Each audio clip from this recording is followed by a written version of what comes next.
Oh, right, we're starting.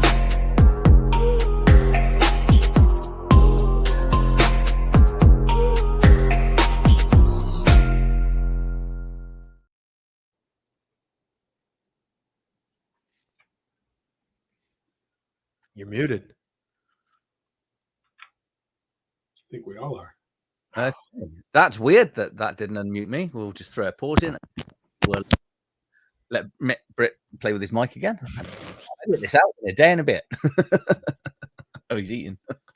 Hi, welcome back to Live Dungeons and Dyslexia. This is a live Friday night one shot where we've got Alex running one of his written adventures, which will get you to. Actually, I think let's change it up a little bit. Alex, do you want to sort of introduce the adventure and yourself? Sure thing. Yeah, happy to run the adventure.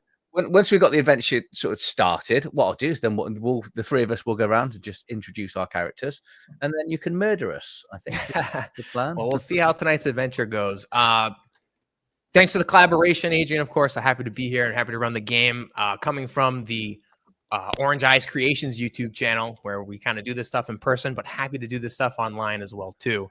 Tonight's adventure is Temple of the Blighted Swamp. Inspired by the Arcane Library's one-page dungeons, I'm doing my best to make one-page dungeons, and let me just frame the adventure for you tonight. Harsh gases and rotting decay shroud a forlorn temple.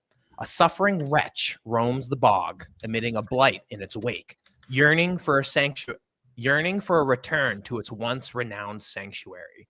Little housekeeping I've left in the comments, a stream to my Sirenscape. If you want to listen to some music and sound effects, I like to stream in the background. I don't think they're coming through the actual live stream, but if you use the link, you could hear the track that way. We have our adventurers tonight. You can see their names listed, and we're going to get our mouths around pronouncing their goblin and half-orc names. Spikellack, I think we're going with. Yes, that's right. What do we see here in this bog? I am a snotty little goblin. Let's say I'm an average sized goblin that you see wearing leather armor with I do carry a crossbow, a dagger, and a short sword. I've got a very shifty sort of way about me. I kind of hang around in the background. I like to be keeping to the shadows, but when I do speak, I'm very abrupt. I'm rude. I'm not charming anyway, not as bad as Britt's character when we get to his terrible personality. But I'm chaotic. I've led a thug life through and through, and I'm just in it for myself, really. And, being not quite the assassin that I want to be, maybe one day I will kill the rest of my party and take charge.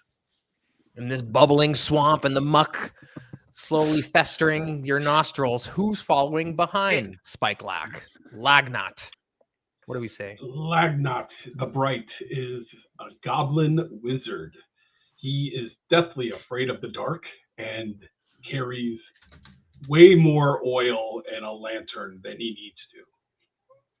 He is adept at casting magic, usually things that deal with fire and light.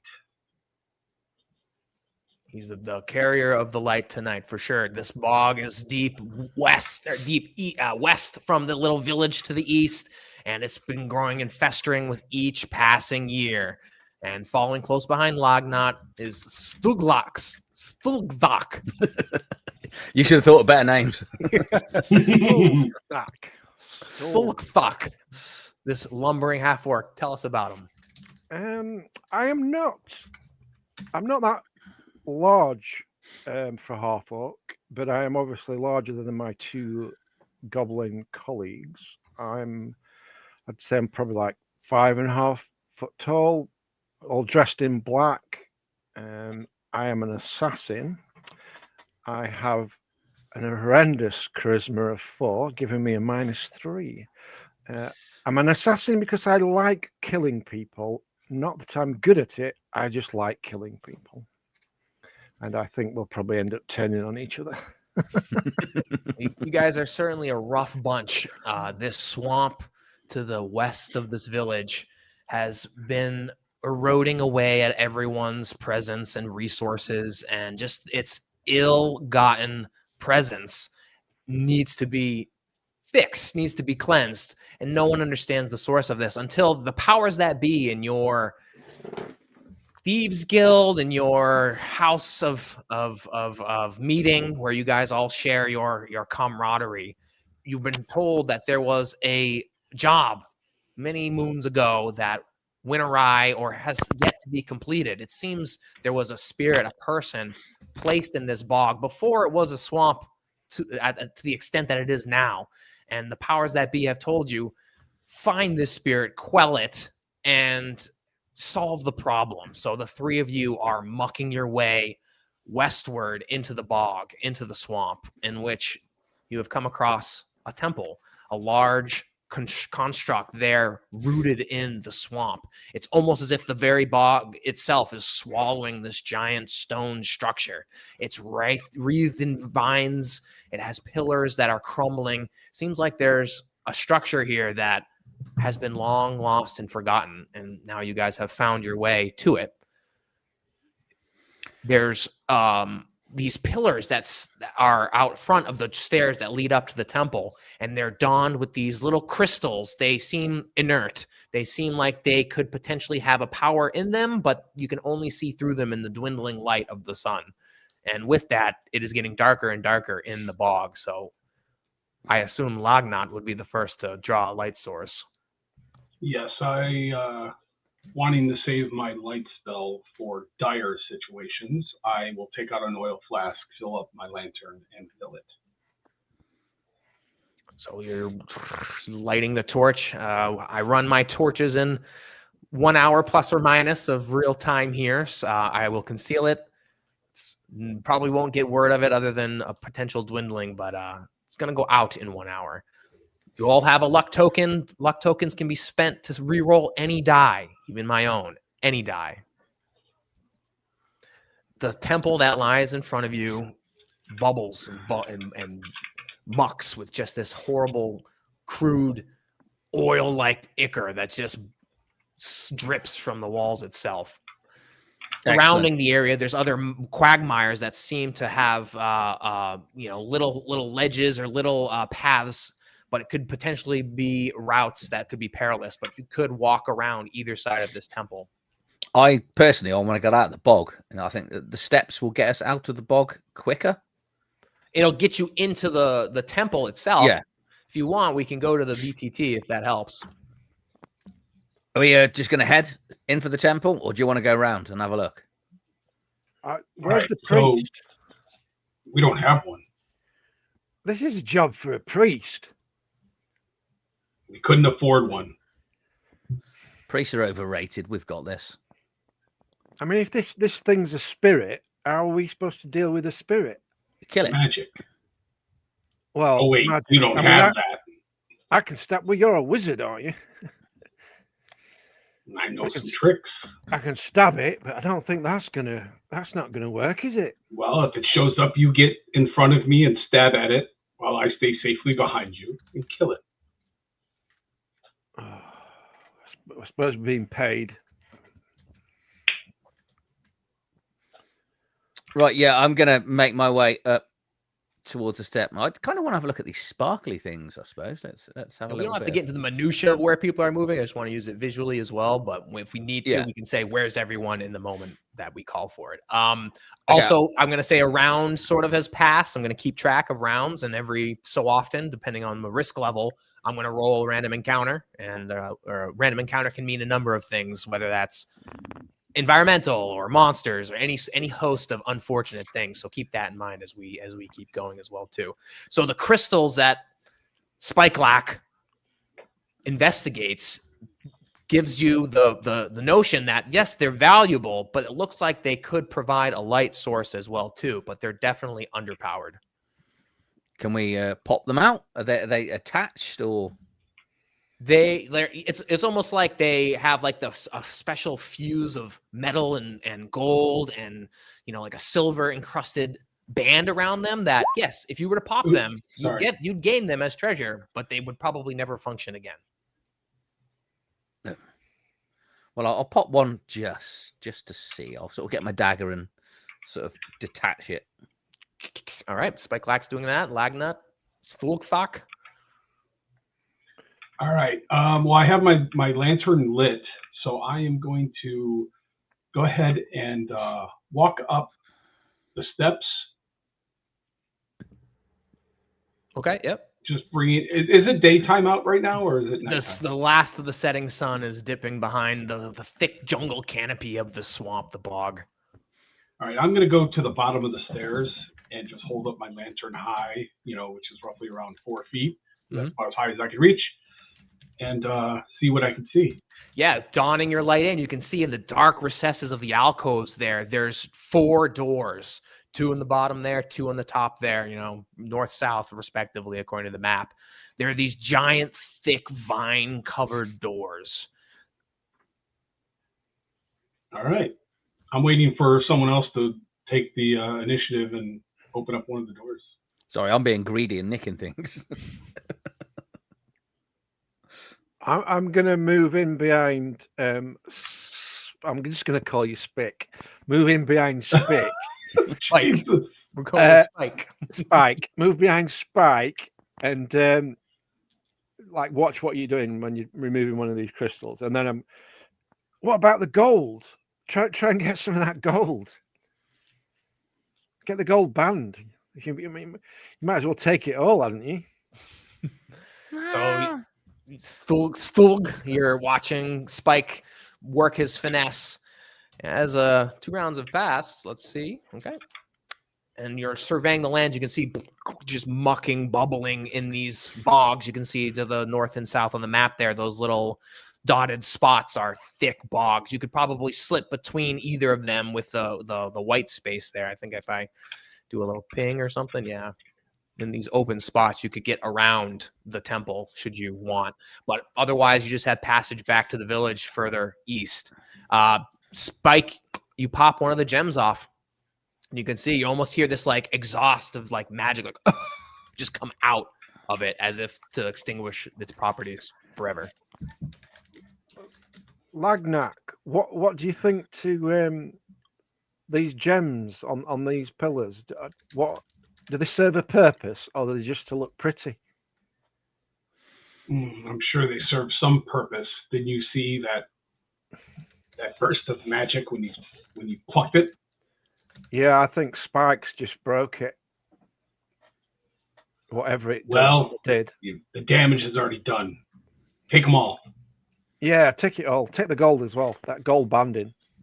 All right, I'll get as much as I can into my no slots that I have available. Actually, I'm going to take as much as I can while slowly sliding one torch over onto the top onto the steps. So, because I'm not a complete fool, because we might need the tool. I'll pick up that torch since I now have an empty slot from my oil.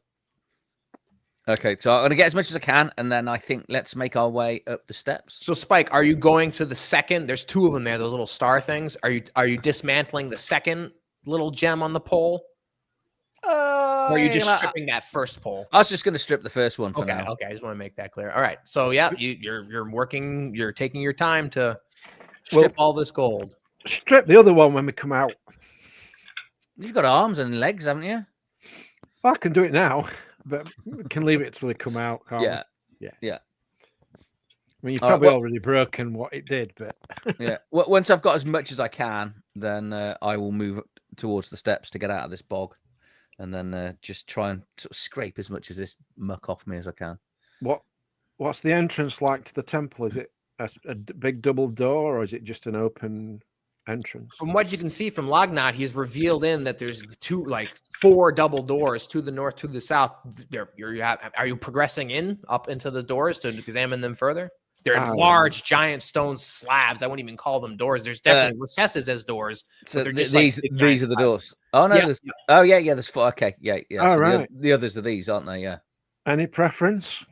Hey, Adrian, you're not showing the map on this feed. Have I not? I'm seeing it. I'm looking at his feed on YouTube. There we go. You're seeing it on the StreamYard. Have you got it on the vertical view or the horizontal view? I'm looking at it that's normal on my computer. All right, yeah. No, yeah. it's showing now, but it wasn't showing before on weird. the stream. Yeah. Okay. I guess we'll head up. Have a look at the because I'm a bit thievy. Let's just have a look, see if any of them are locked first. Have a listen at the door, see if there's any sound, or have a sort of like sniff for the air. Does it look like these doors have been open recently? I'm guessing not. You could take some time to clear the vines off of all of them, or you could clear one right now and investigate. We'll just start with one, I guess. Being as I'm leader and the other two are incompetent, then I guess I'll take charge and let's start with this one, the north door. Okay, yeah. You immediately start staring at it, and it's this plain, simple slabbed door, and it looks like there's probably like 3 inches or so on, like, you know, at the bottom in which the door is jammed, like as if it was slid down and it's just jammed and it hasn't completely shut yet. So it could be like a handhold if you wanted to lift it up, but it seems jammed. Lagnat, Stilgthak. I am going to, if he's at the door, I am going to come closer, but stay well behind him. Can we dig the door bottom out? I would like to cast Mage Armor as well to get that going. Go for it. First roll of the day. No pressure. 20. Is that nat 20? Oh, no. No. Yeah, okay, great. All right, so what's that look like? So a shimmering field surrounds me and then fades. It only shows when I actually get attacked. I imagine it has like an aura of light because you yes are so. Because I'm definitely afraid of the dark. Yeah. It's like it fades away, but it just has this like it's like a warm blanket to you. Yes. Yeah. Are there any windows to this temple? As opposed to completely stone slabbed. Okay. Mm-hmm. All right. I guess we're going to need a little bit of muscle then to try and get this door moving. Stug. You asked the question. Are you? We got the wrong guys for a bit of muscle. Maybe we can just dig the ground out a little bit and then open the door. Do you think it's going to be? It slides. It's like a sliding slab that has recessed from the ceiling and hasn't completely closed all the way. All right. So it doesn't swing open. It goes up and down. Oh, it slides. Okay. Yeah. All right, we'll try and slide it. And I guess if we get a little bit of a gap, I've got a pole. So I could put my bow down, get a pole, and we could maybe wedge it and then sort of bend it to lever it to get it going. So does somebody roll and other person give them advantage if there's two of us having a go at it? Who's doing what is my question at this point. I'm staying behind, but if the need calls, I will step forward to help push. Well, if it's I have a strength of 5, so let's see how that works. It's who's got what's Spike like for strength? He's an average goblin. He could probably do at least 1 press up. I can't do a press up. I've got -1 on my strength. So I'm the strongest in the party. That's what you're saying. I'm gonna go up and see if I can maneuver this door with my awesome strength of 5. Okay. Let the two goblins do it. Let the two goblins do the hard work. We'll stand on each other's shoulders. I like the fact that this adventure could well be over because we haven't even got the strength to own. You can't get in. Doors every time. So these two goblins are doing their best to use a lever and a fulcrum. Woohoo! -2. Great. We tried. Let's go. These two. So how I'm going to rule this is, the two goblins are just taking forever. Their little veins are bulging, and the door slowly slides open after a long period of time. But that time is going to count as another round, and I'm going to roll random. Okay. So as the door slides open, you can see within this chamber here. We're making a lot of noise, swearing under our breath, but we got there. What's that? As the dark slab slowly slides open, a smell sort of writhes over you, and you can see there's this bubbling mass, this repugnant globular potato sack-sized muck man seems writhing in a mass of oil and globs and mud and goo, as if the congealed whatever was in here aeons ago has congealed into this form, this mass. Mom. Wrong door. Yeah. Just drop it. It takes you on. It looks like it's very neutral in its presence, like it acknowledges you, but doesn't make any hostile sort of attack. And you guys have, held open the door. I mean, So there normally I'd have gone in, but Where are you? You're still way on over there on the map. Yeah, I can't move my token. yeah, let me move me. I am. I'm gonna assign it to you. Keep going. Keep talking. I'm gonna go. Who are you?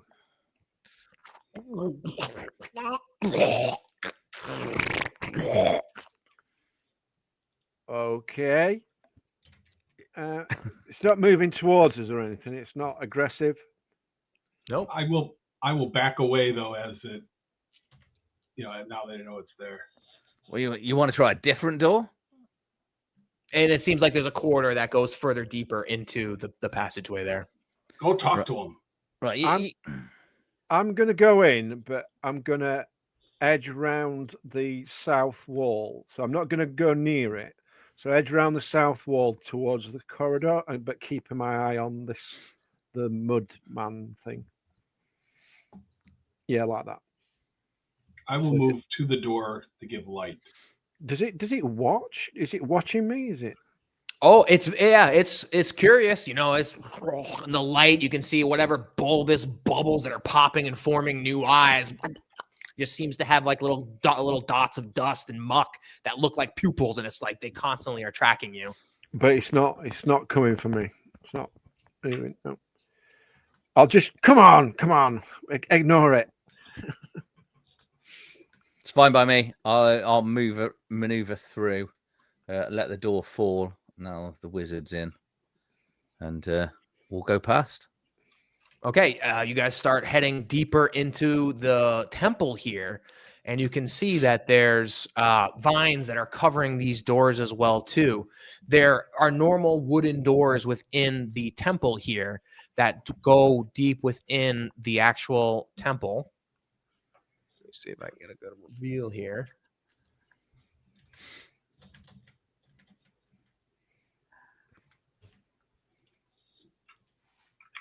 And It looks like an elephant. Yes, that's exactly what it is. You hear the howl of an elephant, the trumpet of an elephant. So within here, you get the sense that this whole temple hasn't been explored in, since the moons of when your job that has been gone awry. You can feel the presence of time, has elapsed.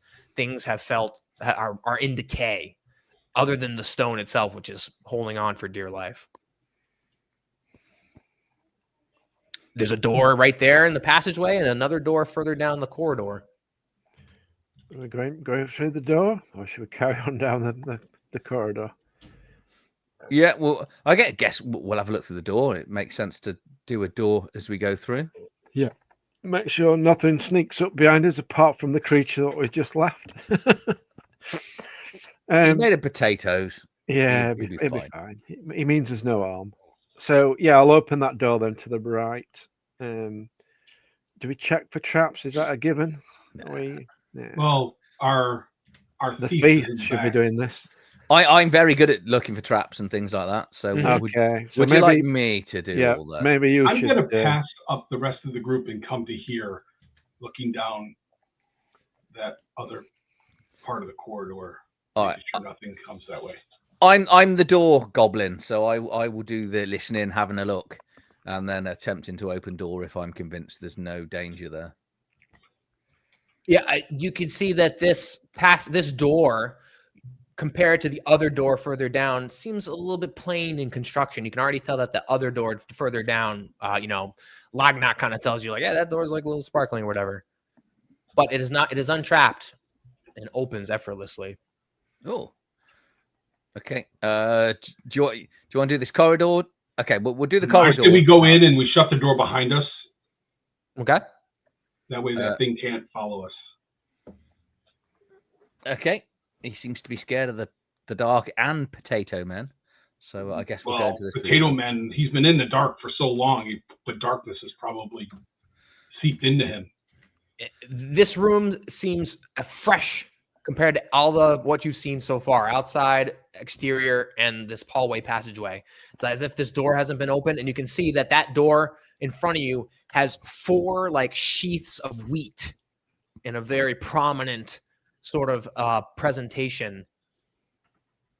Is it into the real stone? wheat? It's like similar to the stone slabs that you guys lifted to come in here, except this one's fully closed. Like you couldn't get a finger or a tool underneath it. Okay. So like some kind of storeroom, maybe? That's an old storeroom. I'm just thinking that Potato Man's in the right place because you're supposed to keep potatoes in the dark, aren't you? Yeah, but it'd have those like that white wispy stuff that grows off them if you've been in the dark for too long. Like new sprouts. Yeah. So Those are eyes. is it engraved then? Did you say the door? Yeah, it's like carved into it. So maybe some kind of old storeroom. Try the door. Our thief friend. Okay. Again, I'll look for traps. Have a look round. And just for memory standpoint, I'm going to put this slab 4 notation, so we don't have to. What was that? So it's just like reminding you that this has 4 sheaths of wheat. Right. Okay. Because there may or may not be a puzzle. So I was written down 4 sheets of wheat here. So let's see if I can open this door. Unless I think it's trapped first. It's not trapped, and you won't be able to open it unless you guys want to take, a 50-50 shot on an encounter roll to try to open it. Is it locked or is it just stuck? It's like mechanized. Spike Lack's telling you that there's another mechanical way of opening this door. We could try to overcome it with brute strength, but it's gonna take a lot of time. Okay. Because we have no strength. Let's move on. Yeah. I don't want to risk a hernia. Okay. I'm thinking I should have parted it with a stronger half orc, but you can't choose your enemies and you can't choose your party. I'm an assassin. Well, we were going to have a pit fighter, which would have probably been strong. Yeah. He's too drunk to attend. Yeah, we're missing our strong man. We are. Okay. Right. Let's head down here then. I'm going to do it quite quietly. Okay, you start passing by this more ornate door. It seems decorated in sort of like ritualistic inscriptions, like there's silver lining the doors, and it has like sort of a pattern, like a what's they call the fleur de lis type of thing, where it's just like a flowery sort of script on the door compared to just a plain wooden door that you've just seen. Yeah. The passageway goes further into this central chamber here. Let's see. Come on. Oh, there we go. I don't know why that little. I'm going to move closer so I can look into the room. As you enter the room, you can see that there's a double door, like a central door there, covered in vines. Unlike the other doors you've seen, as if they're coming up from the central chamber that you're standing in, and you feel a chill run through you as you start entering this antechamber. And there's a hallway that goes further down. Have these rooms been totally empty, like no furniture, nothing like that? If there was, it's completely turned into slop and muck. So in the corners, there's like, could have been a table, now it's a pile of mud. Could have been baskets, now it's like a slick mud. Okay.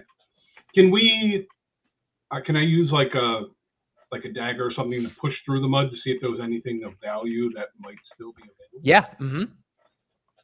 So you're going to take some time there. Okay. Stulgfok.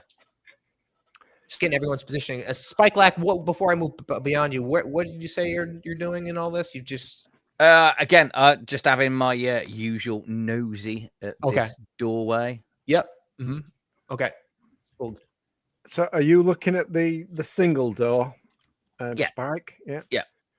So I'll follow into the room with a wizard. What do these double doors look like? You feel the chill as well. Right now they're covered in vines. Would you want to clear them, or are the vines like growing from the top down, or are they going the other way from the ground the bottom up? All right. So we'd have to clear the vines to open the door. To start with, yeah. What do you think? This is like a central room, isn't it? And you feel the chill as well. Seems sort of like an antechamber. You sort of feel like you're walking around pseudo perimeter-ish of this large structure that you've seen. If there's treasure in this place, it's going to be in this center bit, isn't it? I'll start cutting the vines away with my dagger. Okay. So we can get a better access to the door. So yeah, I'll start hacking away at the vines. All right. Yeah. As you hack away the vines, you can see there's something inscribed against this door as well too. Don't hack away at the vines. What? Too late. Do not destroy the vines. Well, they're like covering something like inscribed on the door. Okay. Lagnot, you find amongst the muck a broken hourglass, a chisel and hammer rusted and rotted, and a pair of broken spectacles, just as you've been mucking about the muck. Okay. Useful items there. I'll keep the spectacles. Okay. Do they take a gear slot? Yes. Then I leave them. Wear them. My gear slots are sacred. All right, so this has been 2 rounds here, so excellent. The chill you feel has the presence of some otherworldly force, some yell from beyond the grave. You can feel start manifesting in this spot, and you can see that there's a spectral force that appears right next to Stolthak, who's hacking away at the vines, and you can just see he's like, doesn't even notice this thing. Lagnot, I think that's you mucking about in the muck in the corner there, or is that Spike? I'm up here. Spike's still messing around by he was on about going through this door at some stage. Yeah, so Lagnat is almost as if you pick up the spectacles and, like, as Britt suggested, but not Spike. Like, you just look through the lenses and you see like the manifestation of this specter appear, and then the rest of it just form, and you can see there's just this yelling face as it wisps this hand out in front of you.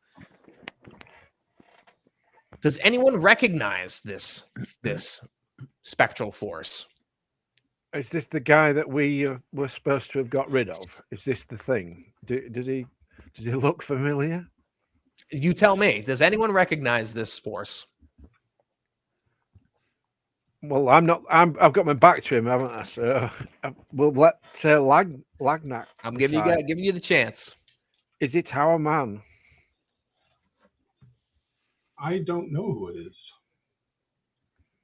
Fair enough.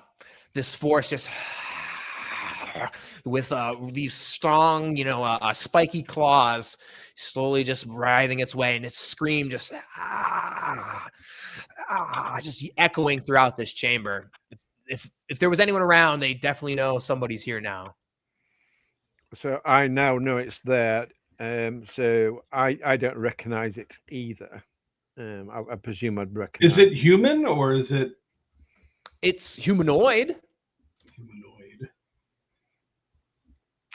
So is it coming towards either of us? It's like floating around to at least the 2 figures in this antechamber here. I'll it's back away. It's like following you, as you turn around, Stuglack, it's like, following your movements. I'll back off from it. I mean, can you see through it, or is it forming solid? You can see through it, but it's like more and more particles are making the fog right. denser and denser. It's not like it's going to materialize, but you can see it's just taking greater and greater form. I'll just back away from it because I don't think trying to attack it with a dagger is going to be much good. It's like you back away and like it backs away, almost in a mirror reflection. It's like, Lagnak, can you deal with that? You want me to kill it? Well, I think it might want to kill us. Spike, you're up. Okay, it means I can't be surprised. I assume I've seen and heard. Oh yeah, you saw this thing forming going on. So I see Slugnor back away, and it backs away like it's mirroring him. At least for a second, and then it starts floating around. Okay, so it's clearly not aggressive because it would have attacked him by now. So we don't need to attack it. That's your call. That's yeah. So I'm just gonna sort of say, whoa, just let's see what it wants. Because bear in mind, you were willing to talk to a man made of potatoes. You're not willing to talk to an undead creature. Well, I'll talk to it, but I've just backed off from it. Where did it come from? Because I didn't notice this happen. Just the center of the room. It just started to materialize. I was chopping away at the roots that were covering the door, the vines. Yeah, you chop through them and you see there's 3 like berries etched within the door. So we've got 4 wheats and 3 berries so far. It's like a fruit machine. We're gonna make some wheat cereal with berries in it. We got to run round every door checking all these symbols. Okay, there's no markings on this. Is it a white? Do we know what the undead creature this is? Other than a spectral force, you could presume in your lore, yeah, some type of white, some sort of agonizing, ghostly, spectral figure. Okay, why not? I'm just going to talk to it. Okay. I'm going to get ready to cast a spell at it. I'm just going to watch. So, Spike, you make your presence known. Yeah, as obvious party leader, I'm going to sort of just, hi, hello there. Not hello there. And you can see, he's like, hi, hello there. How do we free you? I'm going to start trying to sort of copy its hands in a way to try and make friends with it. And it's like, and as he stops, he just floats on the word free. And I'm going to try and point in different free and point in directions to see if it can get. Yeah, when you point to the silver laden encrusted door that you're examining, you can see like it starts like leaping out, like lunging at that where you pointed. Okay, so where it says slab 3, that direction. No. This other door up here that you were investigating before you entered the. Oh, okay. Okay. Okay, I'm going to beckon it towards me then. I'm going to come free, and look like I'm going to open the door. It just manifests in through the wall into that room and disappears. Have we found our way to go? Let's open the door. We found our spirit guide, so to speak. So yeah, I'm going to open the door. You're gonna what? I'm going to open the door. Okay. Lagnat, what are you going to do? I'm waiting for him to open the door. I'm not going anywhere near it. Okay. Glock. I'm waiting for Lagnak, who's waiting for Spike. I like the fact that Lagnat's scared of everything. It's like, look, your shadow. Oh, quick question. Where you've got slab 3, on the far side, on the opposite wall, you've got like there's 2 nodules. What are they? They are just decorative little alcoves that might have held some sort of like ritualistic candles, like little mounts, sconces. This is a Dyson Logos map? Yes. Yeah, he does such good maps. Yeah, watch. I'll even do this for you guys. I don't know if you can see it down at the bottom, Adrian. Scroll down a little bit. I need to scroll down a bit. Okay. Yeah. Sorry, I'm a little Dyson logo in there. I'm not actually in Roll20. I stay in the other bits. There you go.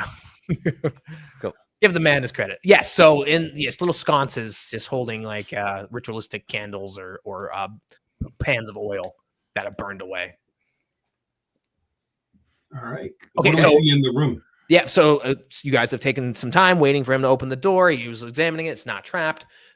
Within this room, you can see similarly, it is a very well-preserved, silver-laden, gold-laden room that depicts these like a ritualistic process. You can tell it's happened here in this temple. You can see there's doors and slabs, and it shows them walking past 3 berries. Okay. The door in the central door's got the 3 berries. So this is where this spirit's just gone in here and completely vanished then, hasn't it? Yep. And the only image is them walking past 3 berries. Yeah, you can see it's like part of a procession, and this is giving you like the initial like first they don their robes. Then they walk past 3 berries, and you can see there's sort of like a scroll work that continues, but it stops at the end of the wall. Okay. Okay, I guess we'll carry on round then. That probably makes sense, doesn't it? Go and see what the other rooms are. Well, I want to investigate the room and see if there's anything of value in this room. Yes, there is. You could, take some of this silver and gold inlay and some of the valuable, little gem work, but you would destroy the what's it called, mural in doing so. But you could take some of the treasure off of it for sure. We can destroy it after we've done what we're here to do. Yeah, I think you're right. I don't want to spend the time right now, and I don't want to carry it, so we'll come back. Okay. Chalking more things up for our bank for later. Hopefully the temple doesn't sink into the bog after we kill. Well, now that you say that, I might want to stay and get all this stuff. That's what I'm thinking. We get rid of this spirit, and then the temple just totally sinks into the bog. And we lose out on all that money. Yeah. See, now you made me paranoid. What do you guys do next? All right, if there's nothing else of value in here, I'm gonna head back out. Yeah, let's head south. To go all the way around. Let's investigate everything before we go back into slab 3 or try. Yeah, I think so. You're gonna keep heading south, sure thing. Yep. So you immediately get to sort of a door. More doors. More doors. Have a listen and then More door. Look for traps and then we are goblins and open orcs. door. Yeah, actually, I will. I'm gonna expedite it a little bit. So, a simple door leads into another chamber here, and from the backside, you can see that there's another slab here, also with 4 sheaths of wheat carved into the backside, and then there's another silver encrusted ritual door to the west there. Here, I'll ping it here. And then a simple door on the other eastern side. Silver one, the same as the one to the north. Yep. Yeah, the slab one, yeah. Slab 4 one. Yep. Okay. Do the silver door then? First? Yeah. Let's check this one as well. So let's roll some random encounters here. Okay, as you guys are making your way into this room here, you can see that there's the whole floor of this room collapses into a mucky bog pit. Everyone, give me dex checks. Shit. Oh dear. Nobody wants that. Oh, I got a really good dex. 7. Oh no, 5 in total. Oh dear. We have luck tokens. I've got 8. I get +1 on mine. That's 13. not going to do it, is it? We just got 1 luck token. I'm going to spend mine and re-roll. Okay. I'm not. 12 I get with the re-roll. 12. Okay. Who got 12? I got 12. Oh, Britt did. Okay. Stog, and Lagnat. I got a 13. Okay, and what'd you get, Spike? 5. See ya. Great.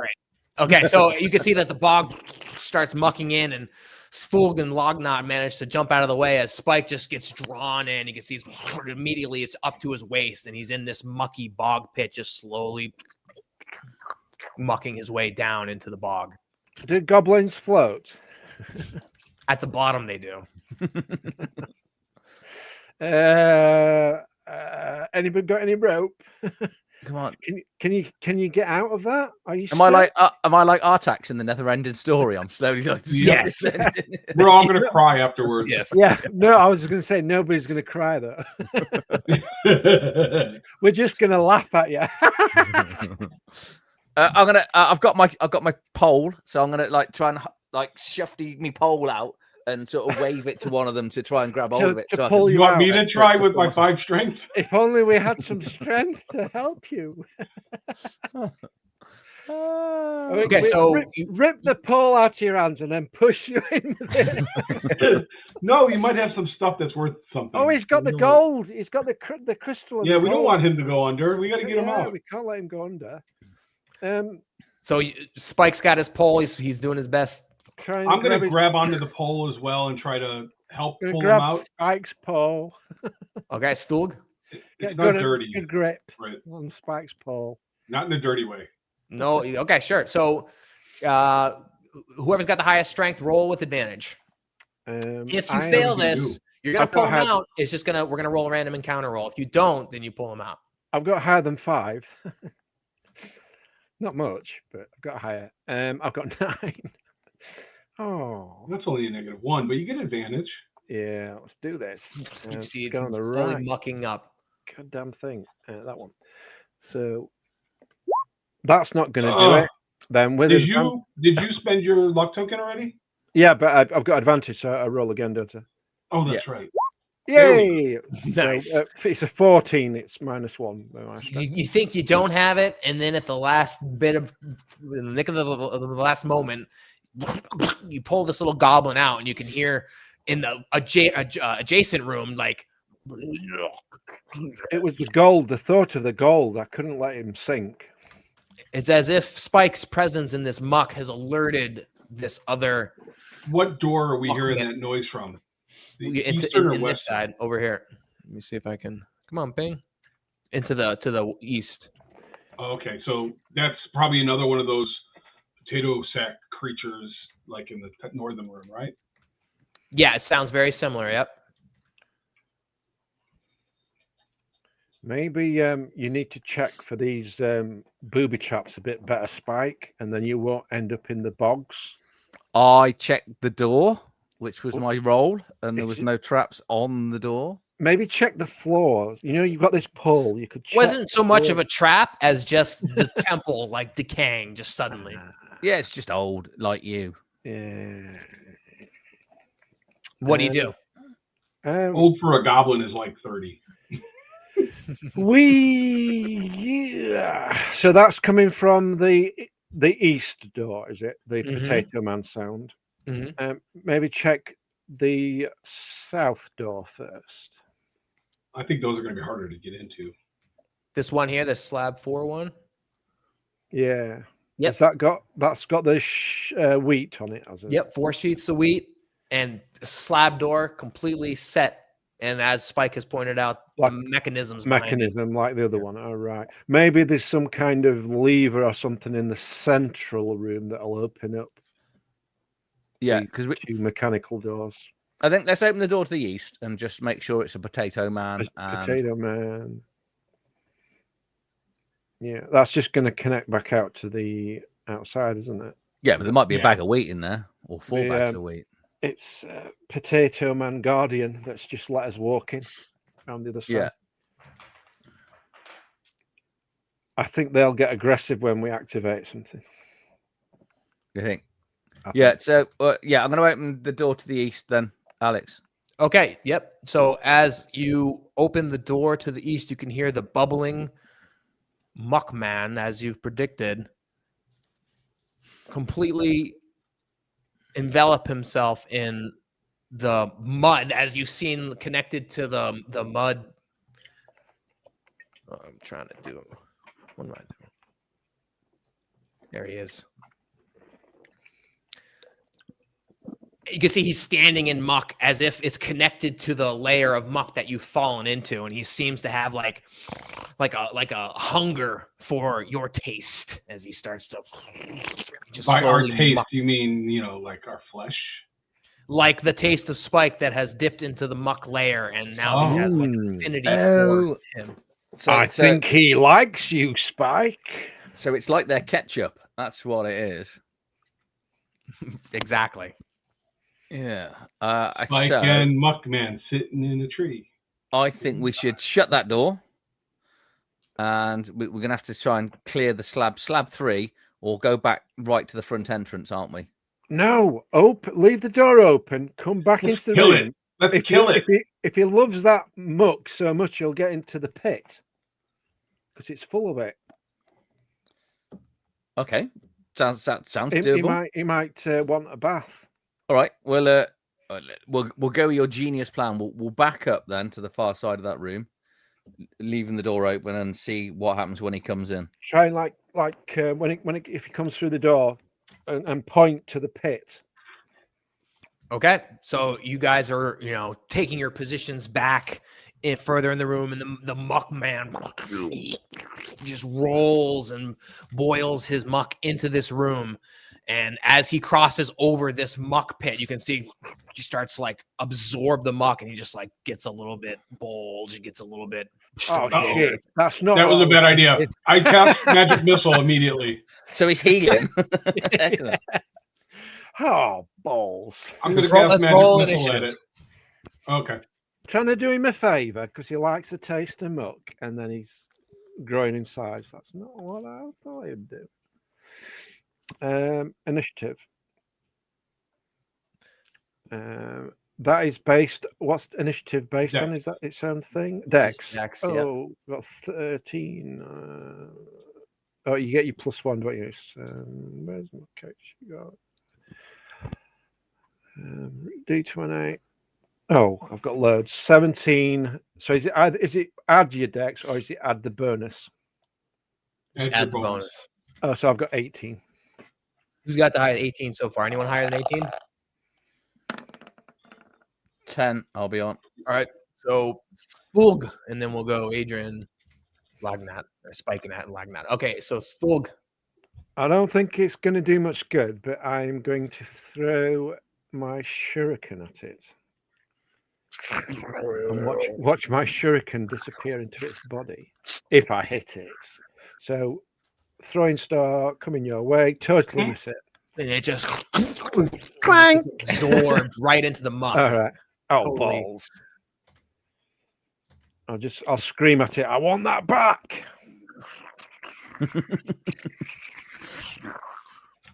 All right, Spike. You can see this thing bubbling and blobbing. Go kill it.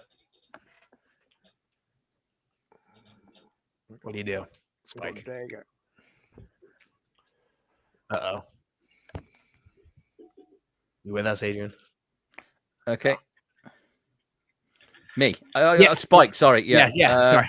I thought for a second you were just frozen. You were completely.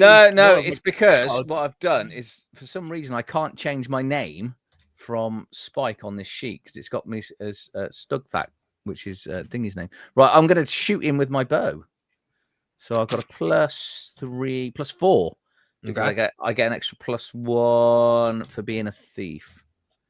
So if I just do it on my Dex, then, because I haven't done a thing for that. I must have too many things open. Yeah. Hey. Why is that done at an advantage? Nice. I don't know. Because I must have pressed it twice, I Okay. think. So I guess we'll take the first roll. That would be the one that makes sense.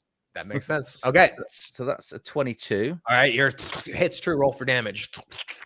Okay, and let's have a quick look at my Lagnat, damage. what are you doing? Adrian, you finish up, but Lagnat, you tell me what you're doing. I'm going to +1. stay behind everyone and cast magic missile. Okay, go roll for that. And then it will resolve how much damage Spike D6. Lack. Okay, so it's a D6 plus 1, looking at it. So 1 plus 1 is 2. Your little Excellent. goblin starts casting 21 up for the magic 4 missile. damage. You can see there's pieces of this muck just, and it starts heading towards Spike. And you can see this big fist just forms into this giant meaty paw. And he rolls which armor class? 14. 14. And you just manage to dodge out of the way as this thing splashes up against you. Stulg. I definitely weakened it with my my shuriken. I am going to. It absorbs a little of the muck too, by the way. What am I going to do? Reforming. What is? I have a razor chain. I presume that's a blade on a chain. Mm-hmm. It is.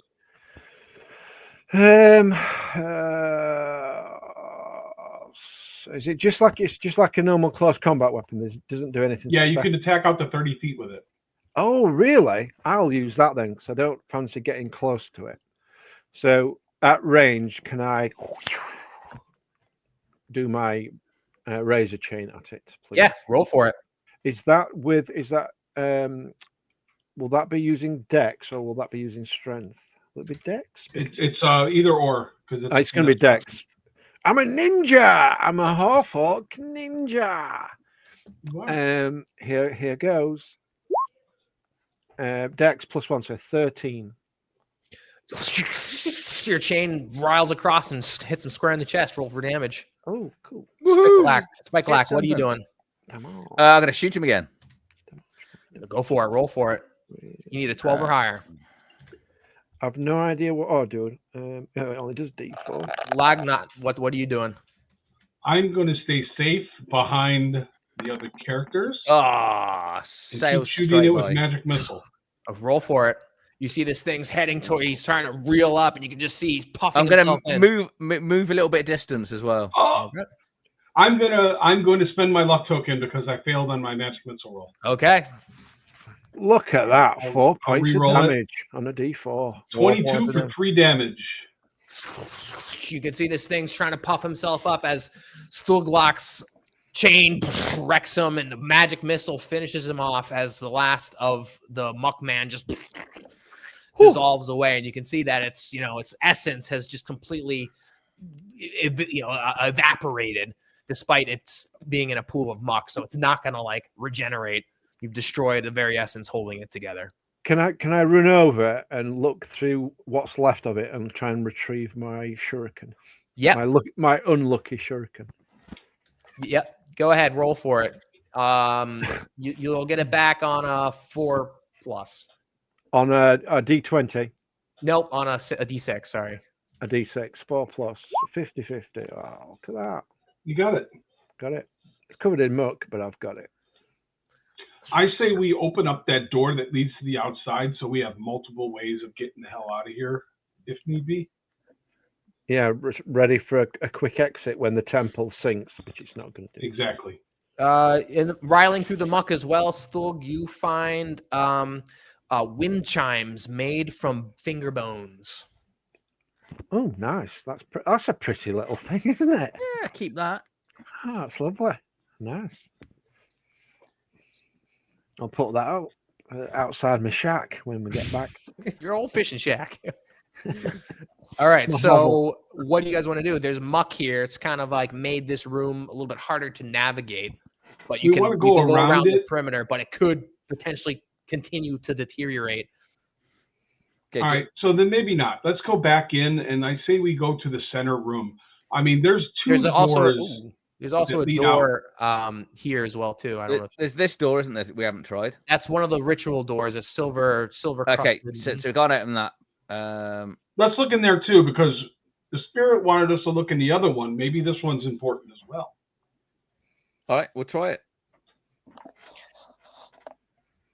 As you open up this door, you can see it's more of the fine encrusted, treasure-laden, gold-laden, silver-laden tapestries. It's as if they continue on in either direction.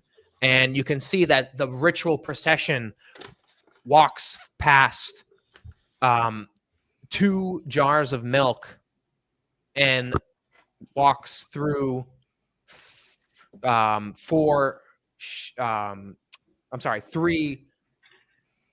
What did I say here? Oh yeah, 3 berries. So I think we have to make a cake. Yes. So this one's milk and berries. This is the first time we've seen milk, isn't it? Right, milk, wheat, and berries. We just need some sugar, and we got a cake. That's the next room. It was only berries in this room, wasn't it? It was 3 berries in this room. And then Correct. we've got that three one berries was and that, 2 well, that milk in this specifically room. was they don their robes and walk past 3 berries. Yeah. Okay. And then this one, it seems like it's picking up, it's like a film strip, but the first part of the film strip's cut, so you can't see what comes before it, but it's clearly in a middle section, and it's 2 jars of milk and then 3 berries. So we would assume that this room then is going to have whatever's there then, if they've missed a room out. Let's go back around. I say we kill that other one so we don't have any creatures mucking about. Other than Spike, you also notice within this room that within the border of this ritual process is a secret door that you could access, but in doing so, you'll destroy the banner, the mural. That's okay. We're going to destroy it anyway. Yeah. I say we wait until we explore this whole place, because what if it's important? Yeah, it might. I had a cunning plan. I was going to suggest we ransack these 2 rooms, take any gold or silver, plonk it outside. So then if the temple does sink, we're not going to lose the gold or silver. But maybe destroying the rooms might stop the temple from functioning properly. But we've probably already done that anyway, because somebody attacked a pillar outside. You're playing 4D chess. And I thought that was funny. Pretty smart for a half orc. Yeah. We don't want the mudman mucking about. Let's go kill that other guy, Let's and do then it. we will. That way we can get rid of anything that could come upon us. Do we want to kill him if we don't have to? Yes. Yeah, because he might come for us. He might cause a problem. So let's get rid of him. Random. We Okay. can. Go on. I've got a razor chain with his name on it. So, what would you guys like to do? You've got some choices ahead of you. You have clearly. All right. So we'll go into this room here. I'll sneak down to the other end of the chamber, hit him with a magic missile, and run back so he chases us. I'm calling that the antechamber there. All right. So we've opened up every door we can, apart from the ones we think are mechanical. Yeah, technically this one hasn't. Oh, sorry, I gotta switch the tools to play tools. This one hasn't been opened technically. That's just going to go outside. Which way did the secret door open up to from the room that I found the secret door? Okay, so it went out. Okay. Well, we're gonna have to go.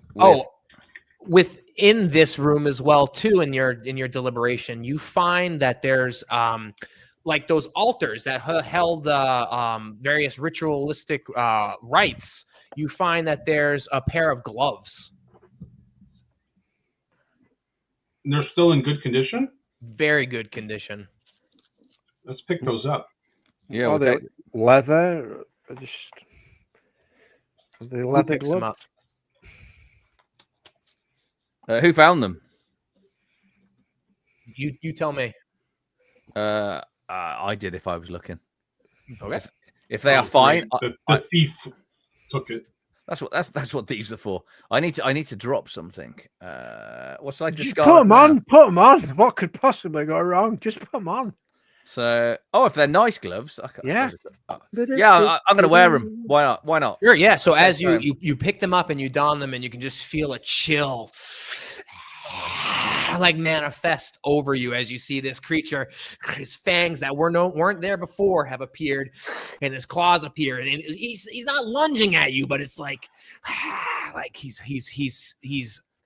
yearning for the gloves. You aren't surprised because you're a goblin, as if you saw this thing coming, but you know that like having them on your hands have just seems to have irritated him. But he's not lunging at you. But you're at a split impasse here. Like, Oh my God! There's only one thing for it. We're gonna have to chop Spike's hands off.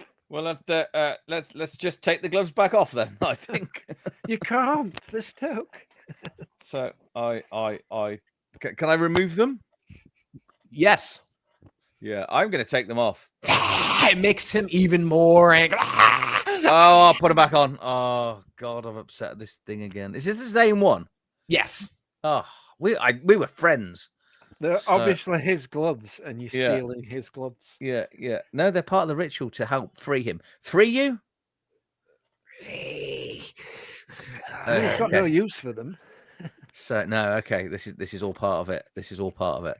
Okay, so I think Lagnort's going to go and murder Hobo. Well, I want to wait. I, being the paranoid person that I am going to refill my lantern with another oil flask because I do not want it to go out. Lo and behold, as you're rifling around with the oil, your torch goes dark, and the very thing you see, I assume you guys have been in this ritualistic room together. We can just say, before you guys scattered out, is the glow of this wraith, of this spectral force, just lighting up the room as your torch goes dark. And you can see that, like, as the pitch darkness fills the room, this force seems to glow with this like sinister fire, this blue flame just writhing higher than you've ever seen with your light and torch activated. Oh, they're great. We don't need a torch. We've got him. Everyone make constitution checks. Okay, maybe not. I'm sorry, charisma checks. Oh, charisma. Sorry. Oh, great. We're all dead. Oh, no, I'm fine. Look at that. 14. Woo! 15. Fool, this is where you shine. What did I roll? A 4? Was that my charisma? Hey, there it is. Oh no, that was my damage, wasn't it? Rolling 13, but mine's -3, so I've got 10. As this ghostly light like blinds you, dazzles you, you all withstand the discombobulation that would have washed over you, steeling yourself against this creature. While not outwardly aggressive, it clearly has rattled you, could have rattled you to your bones, but all of you have stood your ground. And I'll probably still shit myself, but don't tell me. Yeah, but you did that before we got in the dungeon. Yeah, it was what we had to eat yesterday. Okay, before they leave, because these are just a bunch of really bad decisions, I'm going to make a movement straight for this secret door and open it. So Lagnat is going to light his oil. Is that what we kind of were resolving on? Yes. Yeah, and also all this thing appeared. You guys stood your ground, and Lagnat lights up his torch again, and the ghostly image almost seems to like recess, kind of cower in its presence for just a second. The almost light just keeps him away. Have you still got those gloves on, Spike? Yeah. Mm-hmm. Yeah, I put them back on. Yeah, and so as he's doing that, and he's like distracted with the fact that he wants to go and kill this potato thing, I'm going to make instant move for that secret door to get that secret door jammed open while we're in this room. Okay. Yeah. Okay. Like now you're finishing lighting that lantern. Yep. Lantern. Okay. Sthulg. I'm cleaning my pants and watching Spike mess about with this wall. Oh, he's going through it. The passageway is opening up. He's going through it now. All right. I'm gonna follow Spike. I want to see where he's going. He's just Hey, where are you going? Passage. He's found a passage. And as I follow, I'm there like holding my backside. Where does it lead? You find this passageway that leads outside back into the muck, into the swamp. There are these cobblestone, what's left of them, walkways surrounding the perimeter of this giant temple. And there is a smaller, like, stone pergola, like, hidden behind it. It's choked in vines, giant fluorescent colored pods hang from within. You could go within it, and there's bogs and everything as well too on this area. Oh, let's look around that outside. I've discovered a bog and a garden, and the outside. That's what I found. All right, yeah, I guess, yeah. Let's come out of here for now then. Well, that's an anticlimax. I thought it was going to be a treasure room or something, and you've just. I was just going to put an S there. You read my mind. There you go. There you go. Okay, you guys are in the back entrance of this, and as you take the gloves out, you can see that this spectral force follows you guys. I want to investigate this other building. Okay, yep. You can see that there's this giant, pergola-like structure here with vines choking it completely from above.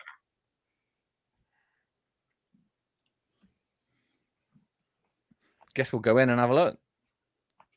Will we need to cut things down to get into it? Yep. If you want to go in there. You also see in the north here, there is a strange stack of square stones that are stacked into a pillar-like format, but they're like rotated in different directions. That's a little bit further away. And the path continues around the perimeter. Who's going into the... I'm gonna go check it out. Okay, Lagna. Stulg? I'm just gonna watch my wizard friend go inside. All right, yeah. I'll stand back a bit. And Spike?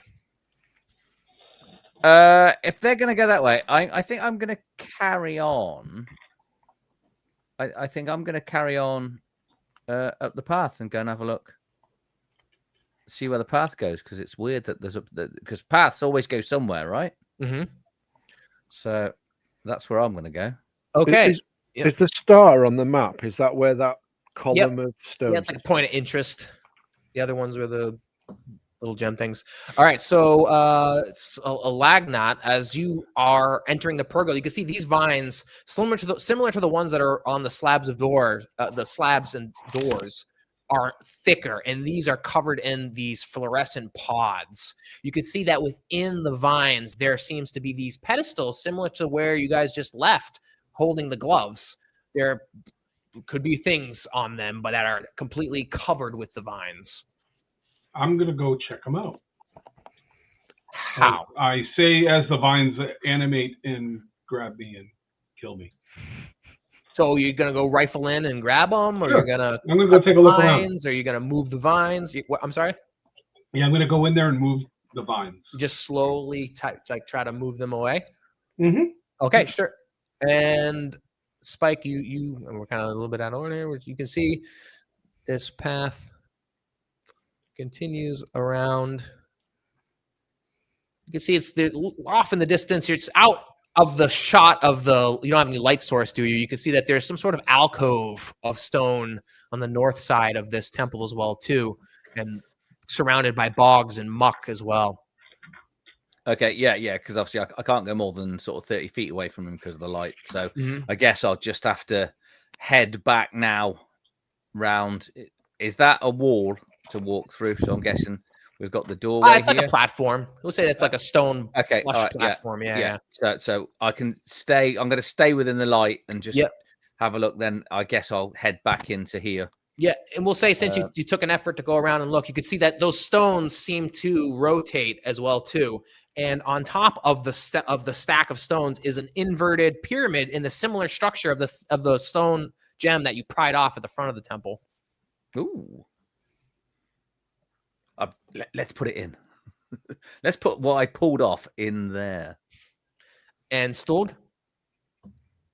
I'm just watching. I was watching the wizard. Now I'm watching what the other goblin's doing. Yeah, you see these little goblins taking the initiative, and in your half-orc way, you're letting the lesser folk do the work. As it should be. So, okay. We're gonna kind of coming around again, Spike. Everything I just said. Do you want to stay there, or you want to go back to that platform? Yeah, I'm gonna go to the back to the platform, and I'm gonna try and put what I've taken from the front into the one in here. Just okay. I'm curious. I'm giving you the chance to not go back to the platform and stay here at the platform at this podium. Oh, you don't want me to do that yet? Is that what you're saying? No. It's up to you. I just didn't want to take away a turn because I gave you more information and you already made a decision to go back to the. Okay, right. Okay. Yeah. I'll come back to where I was before. Then we'll do that for now. Sure. Yeah. So, Lagnats, you want to take more time to cut through these vines? It's just a time thing. I'm going to roll a random encounter. Well, I could just do burning hands and burn all the vines. I mean, that could help you. That could solve the issue now. I will do that. I am going to just cast burning hands. It's up to you. I'm just making it clear. If you took the time. I failed. You should have asked me to help. You accept that roll. Anyone has a luck token if you want. I think I used mine already. I've still got mine, but that's fine. No problem. Okay, so Lagnat decides to try to take the expeditious route, and the cough of dust. His flames do not erupt. So you continue doing the manual effort then. Yeah. Right. Okay. I'll sigh and I'll go and help him cut some of these vines. Okay. Yep. Yeah. I'll go and help. Does that make sense? Okay. Yep. Everyone. Okay. So Lagnat does his best to cut these vines or move these vines around. His spell's a failure. Stulg steps up to cut these as well. You can see that this spectral force has followed you guys in all of this, looking at these things. And as you guys are hacking away, you can see like he seems to grow with anticipation. And as you guys cut down these pods, the violet and fluorescent colored bulbs erupt in a giant cloud of gas. Everyone make Constitution saves.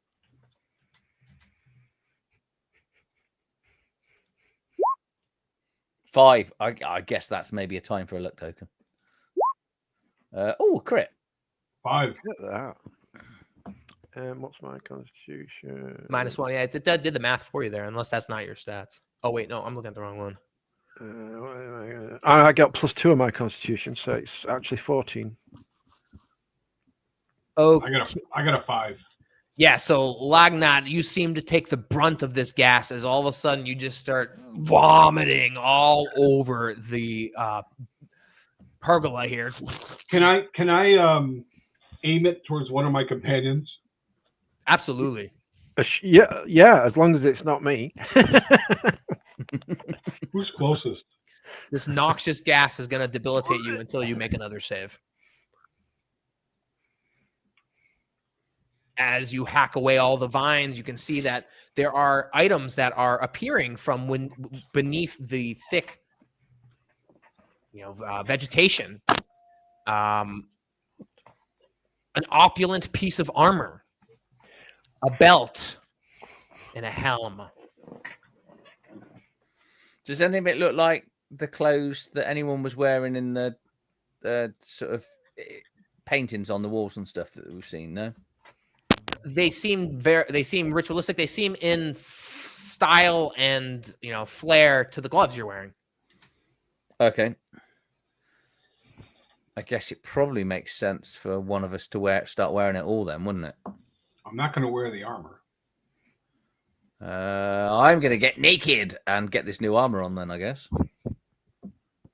Because that spirit looked excited as we were doing this, from the way I think you sort of portrayed it. So the spirit wants me to do this. It wants me to wear the gloves. It then wants me to wear the armor. So yeah, I'm going to don the armor and everything that we've just found here. As you take the time to don it, every piece, his fangs grow a little bit longer, his claws grow a little bit sharper. You're just getting closer and closer, but still keeping his distance, but you can feel the presence. I'm now starting to think we may be bringing him into the real world. Spike, does he look familiar to you? He's going to possess you when you're done. No. We're going to make him real, and then we're going to kill him, which will cure the thing. He just wants peace. So You want do you think it's peace the and guy rest. we've killed before? Does it? Because it don't really look like him. No, but does it? I'm going to say to him, peace and rest as I'm putting stuff on. Yes, peace and rest. Oh no, he's laughing now. Yeah, lying. that laugh at the end. And Yeah. Lagnac, give me another Constitution roll. You got it. do we need to roll Dex for avoiding his sick? A 4. Oh, dear. You're more bile. You're just this. Your lungs and stomach are filled with this noxious gas. Who thought a little goblin was full of so much sick? Yeah, you're with that second fail. You're gonna be rolling at disadvantage. Man, I wish I was in Adrian's car right now. I guess it. Can we move him out of the area? Yeah, he's like moving around. He can do whatever, but he's just I feel sick. I'm nauseous. I don't have my wits about me. This whatever this powder was has gotten to you. What do you guys want to do now? Okay, have we got all 4 items from Yeah, here, yeah. So you're donning them, and you can feel like a sense of empowerment. You'll be rolling at advantage now to represent all this gear. Okay, so Lagnor, I'm going to sort of drag his body out and hope we can get him into some clearer air. Yeah, like holding his hair back type of thing. Yeah. Yeah. Because we've got to go and play with this now. We've got things to put in here. I'm going to explain to the party. Do you think there's another one then? Because there's 2 pillars on the outside, so Maybe. There's another one. Maybe that activates the doors. Yeah, well, let's see, I guess. It's kind of weird though. It's like leaving your keys outside the house for somebody to come in. Well, you put it under a stone, like so you could get in if you ever get locked out. Yeah, I suppose. Yeah, that's where I'm going. I'm Okay. on a one goblin mission to fix this. We'll follow the leader in his new outfit. I'm gonna follow him, and I just keep puking on my way. Yep. As you start making your way with all of the torchlight, you can see revealing more of the bogs around as well too. You all now get next to this, and sure enough, the the spectral figures following you, floating behind you, keeping an eye on Spike. Can I vomit on him? Yes. If you fail your save, you can vomit right through the ghost. You see the stack of stones, this pillar of square, slabs, almost like tiles, and they're probably 6 feet high in a stack, and they're just slowly moving. Like some of them are oscillating just by the sheer wind or the sheer presence of you guys. You can see that they rotate, and then there's a crystal inverted pyramid on top as well too. Can Spike reach the top? Probably not. I might need your help. What I'll pick him up so he can reach. You can't pick me up. What are you on about? Hey, I've got 9 strength. What are you on about? Oh yeah, true. Yeah, so I'll hand you the stuff and explain that you need to put that into the top. But maybe I need the gloves to protect my hands. Oh, just put it in. Okay, I'll just put it in. Can I make another save? Yep, go for it. Yeah. So, still, you see, there's not really anything to put into. It's just a solid inverted gem pyramid. Same value, surrounded by the gold leaf. What'd you roll there? 4? 7. You're still debilitated. So there's no indentation to put the crystal in or anything. No, that was just pried out of a pole from the other end. So I don't understand, Spike. What am I doing? Am I just putting the crystal on top, the gold on top? I was just hoping it would slot into the top, but obviously that's a fool's errand. Well, you're too small. You can't see. I'm telling you what's at the top, and there's nothing. It was just an idea. So I guess let's go and have a look in this wall and this enclosure to the north. Yeah, there might be something in that enclosure. Must serve a purpose, though. What's the point of it? On the way there, I'm going to shove some stale bread. I'm going to take some of the rations I have, shove some stale bread and water down my throat, hopefully to soak up some of this stuff or something? Nice. Roll with advantage next time. All right. As you guys crest the corner here, you're more of your light splashes around, and you can see that there's this alcove here. It's similar in stone construction, and within it is this small recess dripping with blood and skulls. Oh, lovely. There's My kind of immovable place. hollow glass tubes buried within. Seems like the tubes themselves act as like a little altar that go into the ground. So, Oh, blood sacrifice here then. What this temple? What god does it relate to? Do we know? The blood god. nobody even knew there was a temple out here. All your powers that be said, we buried a body out in the swamp. Go finish it off. So, obviously, you sacrifice blood into these tubes. And the spectral figure, follows closely behind. Maybe if you vomit really hard, Lagnat, vomit some blood up into one of these tubes and see what it does. I'm going to go try to vomit in there. But I get advantage now, so this might not work. Advantage to vomit blood. A 19 on my save this time. Great. You are no longer vomiting, but you're gonna roll at disadvantage for 3 rolls to represent your horrible sickness hangover. All right. I mean, I shouldn't do this, but I've seen it in films. I'm gonna cut my left hand, palm of my hand, and put some blood into these tubes. The palm is like the worst place you can cut yourself to. I know, but never it's heal. fantasy, and I'm a stupid half orc, and it's my left hand, not my right hand. There you go. Okay, as you slice your hand, you can see that the ghostly figure, like you go to slice your hand, and the ghostly figure puts out his claw, and like he wants to slice you. And I'll go. I can slice myself. And I'll put some blood into the tube. He ain't slicing me. So as you slice your hand and you put it on the tube, you can feel all of a sudden just like a suction sort of, and you are pinned to the machine.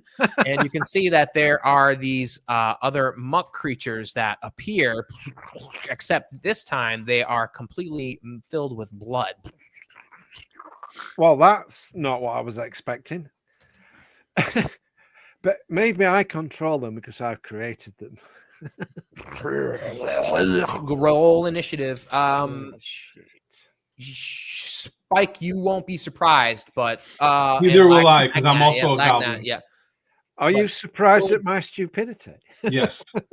Yeah, exactly. This is not surprising to you. Uh, Higher than a 15, anyone? No, 6. I rolled, yeah. Was that initiative? Yep. So I get +1, so I'm on 15. 15. All right. Stulg, you are stuck to the machine and surprised. You're only going to get a partial turn, so I'm half trying to a turn. peel my hand off. Okay, make a strength check. Oh, yeah. I've got this. Maybe next turn. You're wrenched down, pinned to the tubes, just slowly sucking your hand It's still down. sucking my blood. Oh, dear. Yeah, and you feel like it'll suck your life energy out should you remain on these tubes. I was thinking, I'm stuck. I can still use my razor chain. Well, Yep. Even though you're pinned down, off in the distance, the initial remaining pillar, you can see a light in the darkness starting to emanate with every drop and suck of blood that goes into this alcove. You fixed the problem. Yeah. If only I could run my house off the same. I'm like a battery. You can see as the blood continues to drain, there's a pedestal here, unlike the other ones, that opens up and a statue's slowly coming out.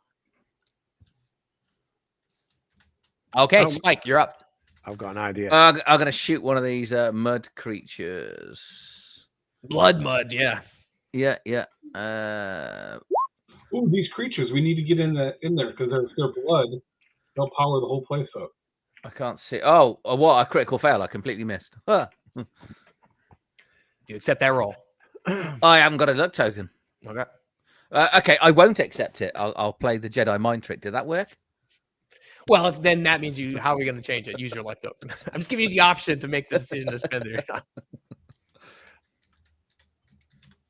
Yeah, no, that's all I can do, unfortunately.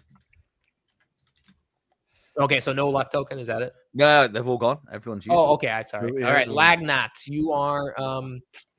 Or someone can step in as well too. That's why I give you that pause because someone can spend their luck token on you. I'm going to throw a dagger at one of these guys. Okay. Of course, I get disadvantage. You said for 3 turns. Mm-hmm. So let me put it at disadvantage. A -2. Not one there, huh? Wow, that's a terrible roll. Wait, what is it rolling? Oh, that it's trying to roll strength. Hold on. It wouldn't be strength. It would be dex. Pardon me. Oh, yeah. Either way, I still rolled bad. Right, yeah, you rolled a natural 1 there. And you can see that and you tossing this dagger does it. Actually, I rolled a 4. A 4. Because it's 1 plus 3. Yeah, because I get +3 on my dex. Sure. So Still I not rolled a 1. 4. So something goes awry. And you can see Right. that the monster is forcefully like holding Stulg's hand to the altar. And these creatures, they have a taste for Spike. Everybody does. I don't know which one is which. So they're heading He's a after sexy wee goblin. I'll tell you that. Spike's this one here. Yeah, at the door there. So they're How many of these blood creatures are there? There's 2 that in each of the bogs that just came out. And what one of them's holding him down? Nope, the Wraith is. Oh, He wanted to cut me, didn't he? But now he's holding me down on it. Mm-hmm.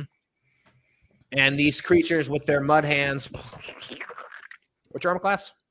13. 13. 14. Sorry, 14. 14.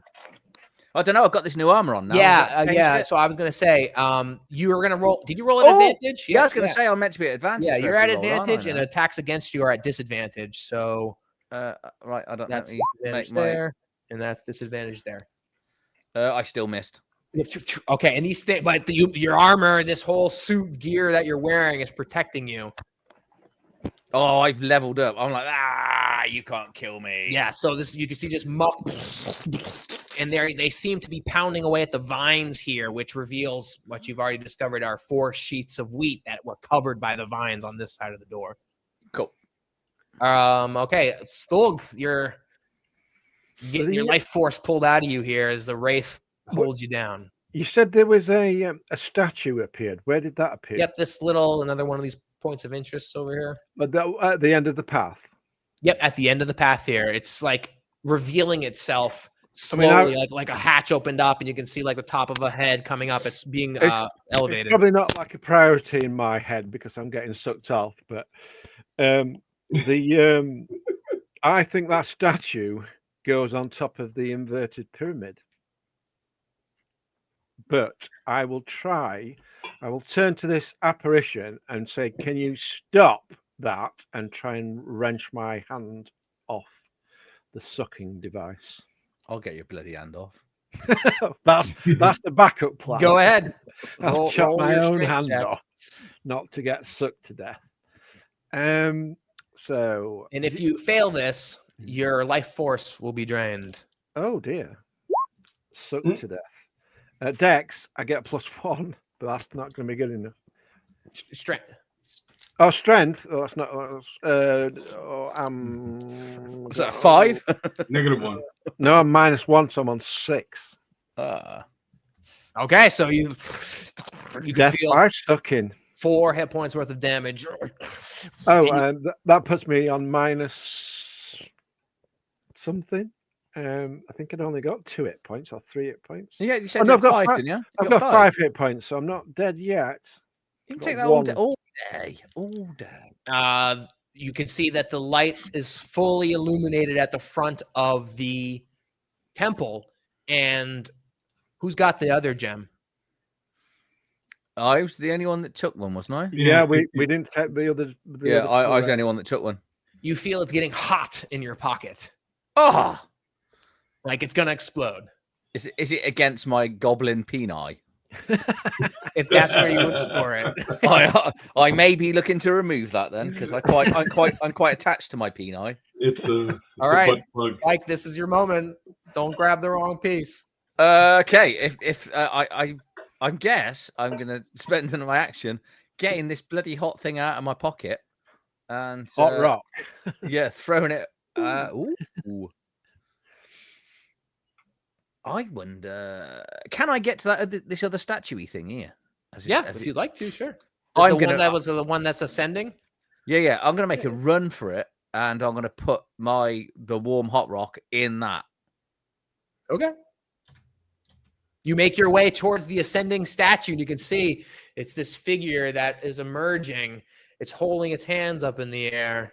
It looks like pieces of armament are missing, like a helm and gloves. Oh. And you throw your glowing gem at this thing. And then I think, why didn't I just dress it up in what I've done? Oh dear. Okay. The gem lands within the statue as it's ascending, like it's its own little basin, and you can just see like the energy crackling. Let's see. Let's give this a chance. Just go. Give me straight D20 roll here. If you roll a 17 or higher, the statue Not 20. withstands. You could do it. 14. You can see the energy just start cracking away at the statue. Just totally, completely eradicating this thing as it's crumbling around. And this wraith who has followed you seems like witnessing a horrific moment in time, seeing this visage held in stone, completely eradicated. Everyone make a constitution check, a charisma check. Charisma. Will you stop with the charisma checks? Oh my god, we are a party without any charisma. I got a 17. I got a 1. Good for you. I rolled a 5, so that gives me 3. Well, I'm on 1. I beat you. So I think only Laggart got a higher than 12, right? Yeah. Lagna, yeah. Okay, so you Stulg and Spike are discombobulated. You feel sort of like a flashbang. Should I be at advantage? Is every roll at advantage with my armor? Just attacks. Oh, okay. All right. Shame. And you're writhing around. You're rolling around, with this wraith above you, screeching out this horrific yell. And you feel within you this resonance, like a figure from your past. This one that you have now donned the armor on, donned the helmet on, donned the gloves on, is an old mentor, sort of like a spiritual leader from your past that you have forlorn and gone astray from. Something deep within Spike's past, who seemingly unrelated to everything, all of a sudden now has had a presence and a connection. Something that Spike, who has turned his back towards in order to pursue his life of skullduggery, now sees the very figure made form, made flesh, and wouldn't you know, you are donning the gloves and the helm and the belt that it once wore long ago. Maybe Spike could embellish upon that, but I'll give you some time. That was you throwing that in. Lagnat, you are you're up now, and I don't. I'm going to try to pull our half-orc friend free from the thing. Did you say you're going to try and pull him off? Yep, I'm gonna try to pull him off while he's getting sucked on. I get disadvantage at this because this is the second roll with disadvantage. I'm gonna just okay. I rolled a 3. To die. Okay, you're pulling him off. I'm climbing on him as I'm doing it, like not realizing that there's no leverage from me being on his back. With the burst of the gem and the screech of this wraith, you can see that these two blood monk creatures just ripple and just completely splatter amongst the floor here and amongst the wall and the slab. They have completely become disincorporated, but they could reform over time. But this buys you enough presence to take care of business. Stolg. The spirit thing's left me, hasn't it? 'Cause No, gone it's still holding on to you. Oh, it's Oh, still I'm on- sorry. No, I thought it went no, after- it did. Yeah. Sorry, you're right. So, last ditch effort to try and take my hand off the sucking device. Go ahead, roll with advantage since Lagnot is helping you. I mean, I could try and chop Am my I hand really off, helping but though? that would probably Well, you are. it would take do my it on last your hit turn. point. I'd be free though. Chop my hand off and then die. Bleed out in a different way. Army of Darkness style. Go for it. I can do it. I can do If you this. die, I'm just gonna let it suck the rest of your blood out.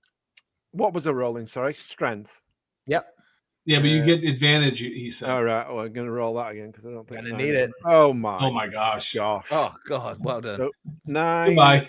Yeah, Bye. goodbye. I become a skeleton. Oh, good. Um, I haven't got to divide it with 3 people 10. now. It's only 2.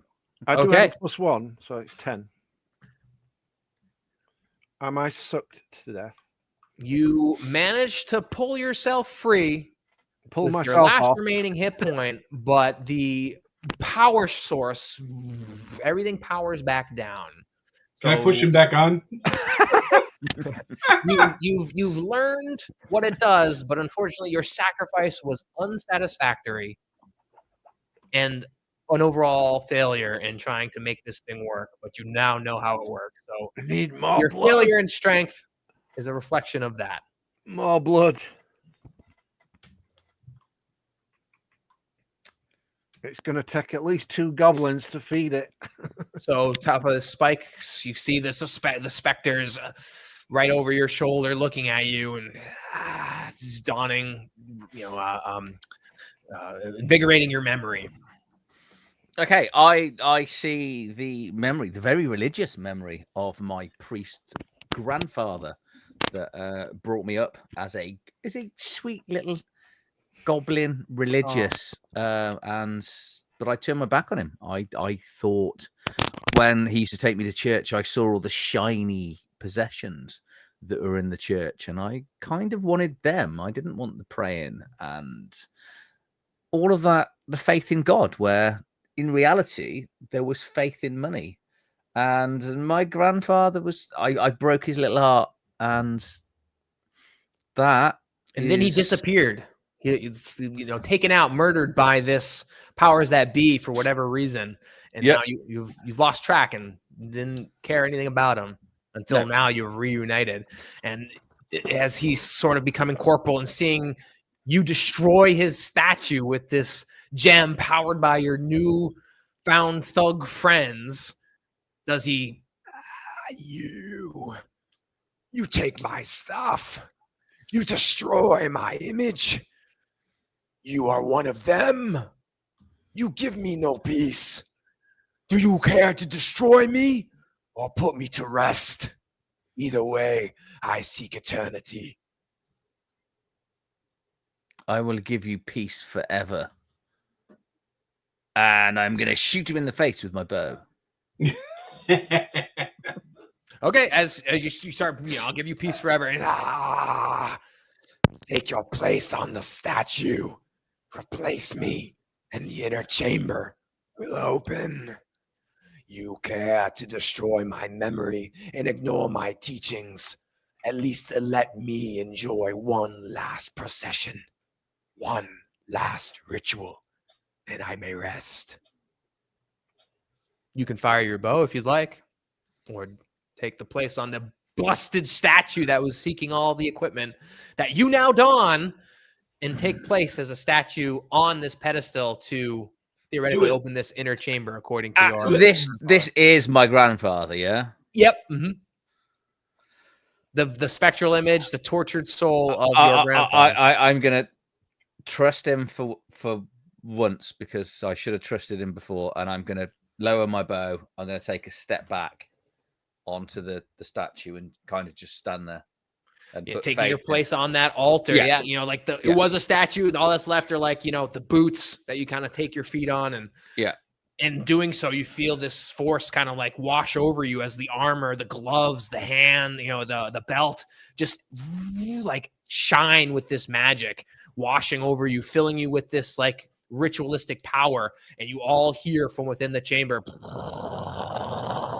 the rumbling of theoretically the stone slabs opening. Lead on, grandfather. I will follow you. I am but a spectral figure. My only desire is to proceed through the ritual one last time. My memory has faded. Show me the way. While they're talking, I'm going to run away with the light. Go towards the center chamber. Okay, so the last of the light fades away as the little goblin. Which way are you going? I'm taking the path down this way. Heading down. Yeah, okay, so you pass by these, you know, the rotating stone pillar there. That. What are you guys doing? You guys are now in darkness, other than the shining spectral force here. Can I, because we split up? Can I light my torch? Is that all? Yeah. I think. All right, I'll light my torch then. Okay, so there's Spike and Stulg with the spectral image of his grandfather as he's standing on the podium, fulfilling the duty of his once religious leader, opening the central chamber slabs. What are you guys doing? We need to show my grandfather the route to the central chamber and murder our traitorous wizard. Never trust a goblin. Apart from you, Spike. Yeah, I would use my magic potion on you, but I don't have one. So where do you want? I think we should run round to the front entrance and go in through the front. I'll cauterize my wounds with the torch. Nice. Okay, so what's your overall goal?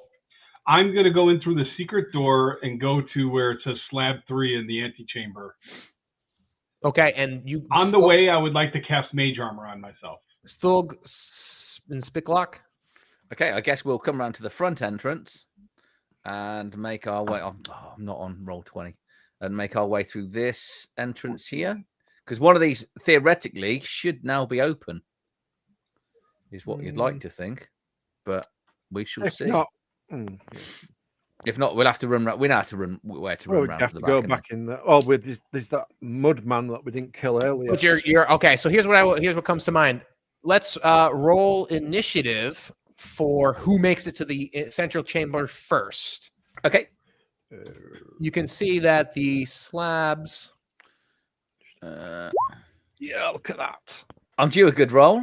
18. I got 18. I got 19. Oh yeah, look at you, Charlie Big Potato. 21. Oh, awesome. Look at that. We're like, yeah, we're doing well. You're doing better. Okay. Remember, evil is better because good is stupid.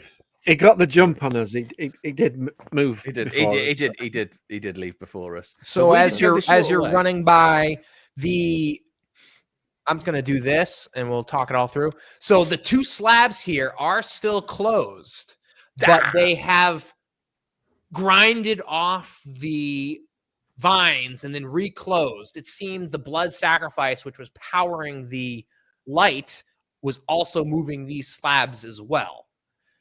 In slamming them down, do you see that there is one fish and two carafes of milk, respectively slab 1 and slab 2.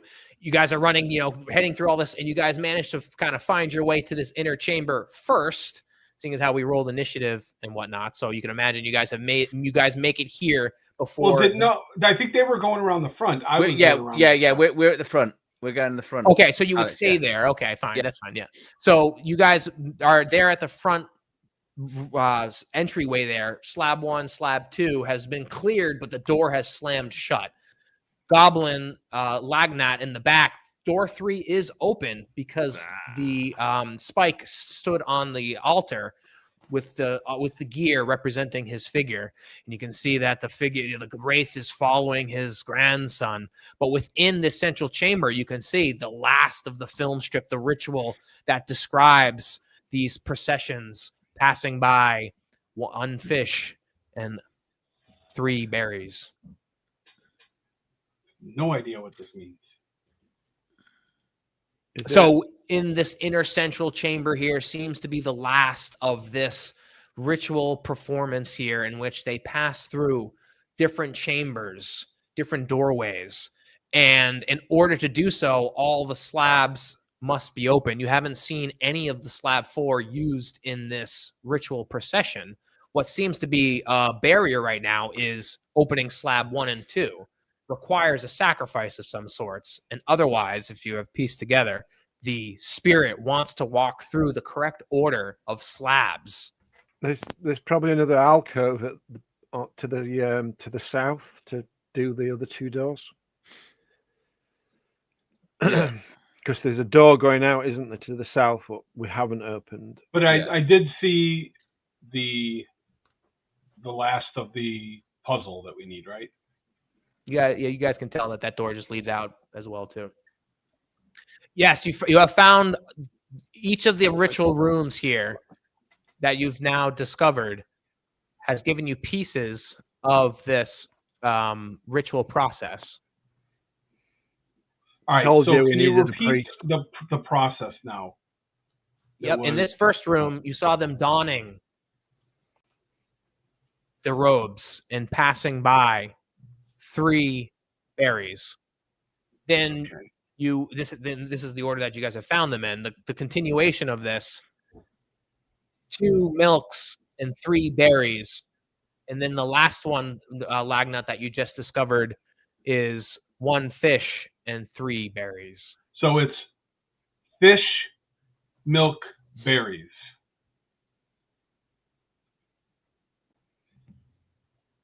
What are you asking me? No, I'm that's what I'm assuming. But there's only 2 ritual rooms. Is there anything that I can do in here? Like I'm gonna go across the room and open up door 1. I'm gonna knock at it, go, hello. Yep, you hear him on the other side. Cursing you. Open the door. So there's a procession here. Seems like this figure wants to walk through these respective doorways, which hopefully you guys are piecing together. So we've got to get the doors open, and you just walk through the doors in the order. Yeah, but how do you walk? You're already in the center chamber if you're... No. I think that the ritual is going through the doorways. But we need to open these 2 doors. Can we? Is there any way to open them, or can we prise them open? Yeah, the blood sacrifice opened them, but it wasn't a satisfactory result because of your failure to pull yourself off. Oh, I think we did that again. So you're tackle this mud guy. The crux is him. What is the sacrifice if you want to keep these doors open? I'm out of juice. Maybe you 2 have got to do the battery thing. Maybe we could put some more of our hit points in to do it. The blood golem things, did they disappear, or did they go back into the mud? The screech and the explosion of that magic crystal dissipated them. All right. And I said that like they aren't completely, their essence isn't destroyed, and they could slowly like converge over a period of time, a random encounter or a day. Yeah. It's got to be blood sacrifice from you 2 because I'm out of juice. Yeah, I'm going to go back to the altar and put my hand on it. On the way, I'm going to bleed myself into one of my empty vials. Okay. Yeah, you're cutting yourself and bleeding into a vial. Spike, as you head back to the altar there. I'm going to just roll a random encounter here to see. Nice. A 1 has come up on the D6. You make your way to the altar. And describe what you're doing, Spike. I'm putting my faith in my grandfather because he wouldn't be an evil lich that wants to come back from the dead at all. So I think I did Slug actually, he just put his hand on it, didn't he? I don't think he cut. He cut his hand. Oh, and he put it did down, cut yep. to do it. Okay, yeah, I missed that. Sorry. I guess I will be cutting. I'm just going to cut the sort of the side of my arm, not across my vein, because I'm not an idiot. So, yeah. Sorry, I didn't mean to cut you off. No, go on. Okay, so as you attempt to cut yourself, this figure of your grandfather, like lashes out to try to do it himself. What, that he wants to cut me himself? Okay, Yeah. I'll guess I will hand him the knife. Yeah, this is almost like a hostile action. Like he's trying to attack you. Okay. Do you let him attack you, or will you defend yourself and have him roll an attack? He seemed to have lost his mind as a blood sacrifice, similar to Stulg trying to make a sacrifice as well too. But Stulg resisted it, and he went about his way and just totally, Oh, so he doesn't want me to do me as a sacrifice.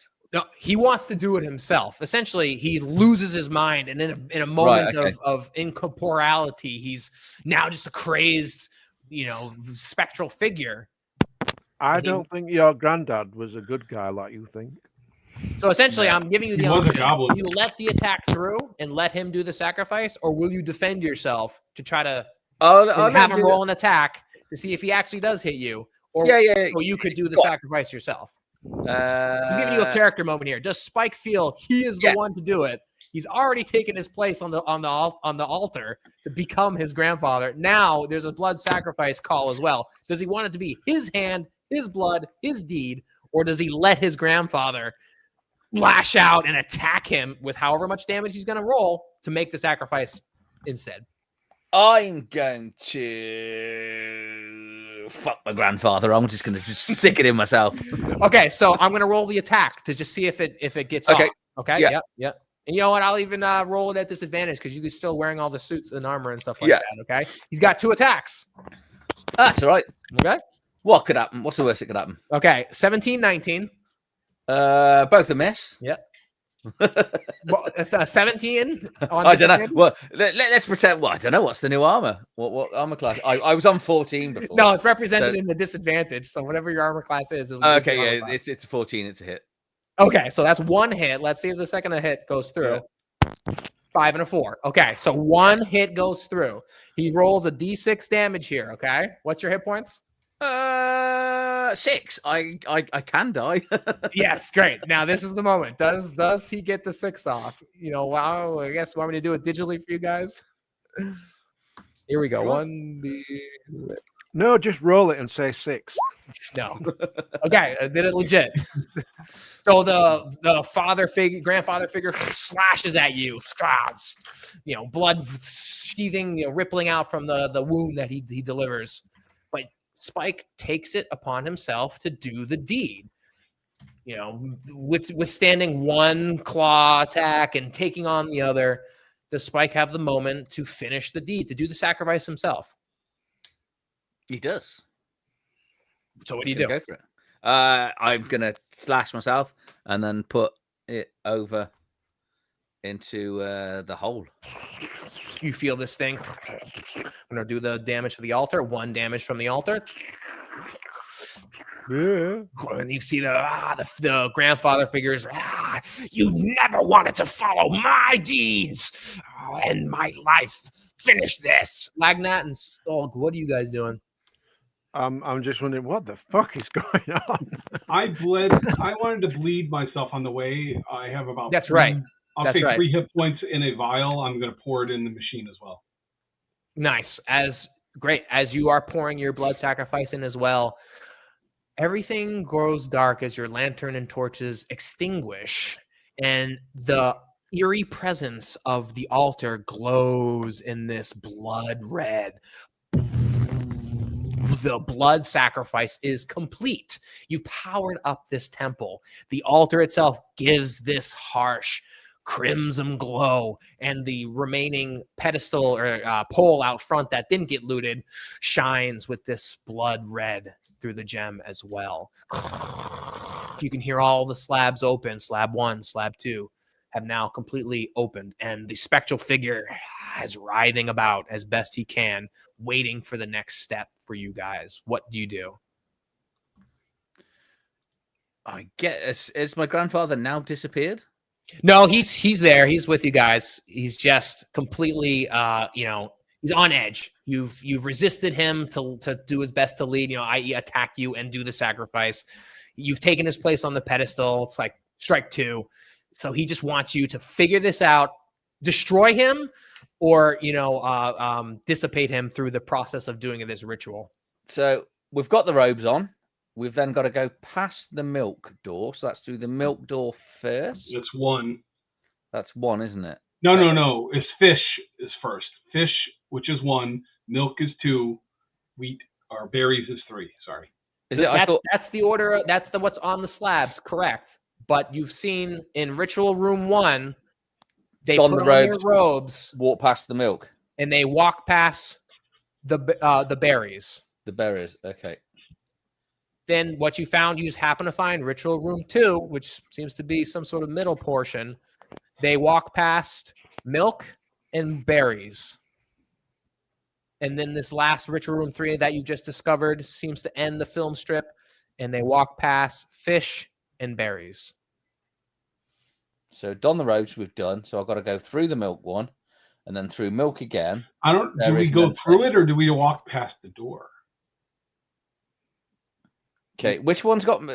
None of the doors have got fish on them, have they? I was going to say Yeah, there's 1. There's 1 fish, 2 milk, 3 berries. Oh, 4 okay. wheat. So we don't need wheat. We can ignore. So we put on.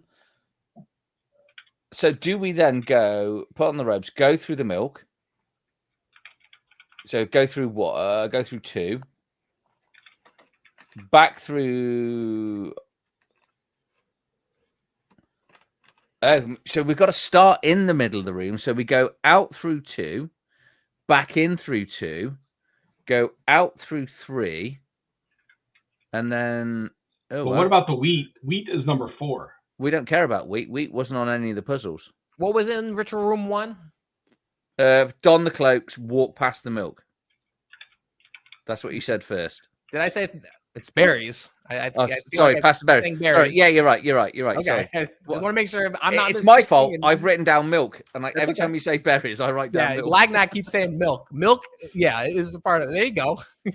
Oh, So- we could just kill your granddad. So hold on, right? We are here That's to right. kill him, are we not? I should So be using the numbers. They walk past 3 berries. Yeah, They walk so past 2 milk. They walk past, in each of the things.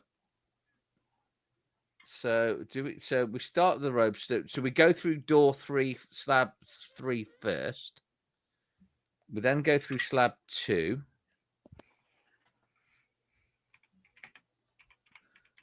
And then finally through slab 1. Is that right? Cloak and pass 3 berries. So we don't go in 3. So we probably walk around this way. You know what I'm saying? Yeah. Go through here. And then what's ritual 2? They pass through 2 milk, 3 berries. So they go through door 2, and then we go through door 3. Yeah. Oh, I put 4. And then ritual 4 is 1 fish. They pass through 1 fish, and they collect 3 berries.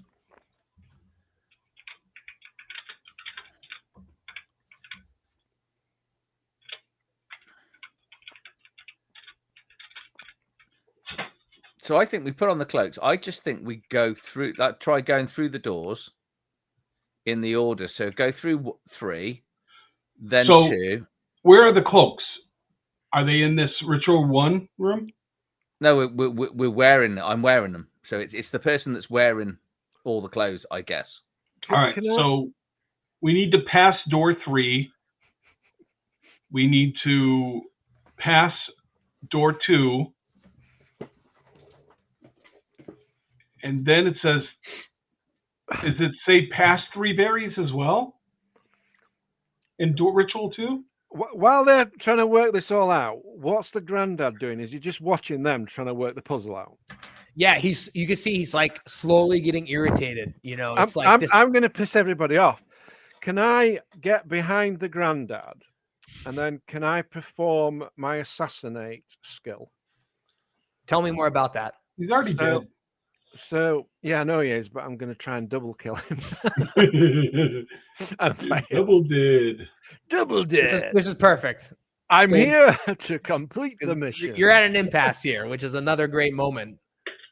Oh, there's too much thinking for my liking.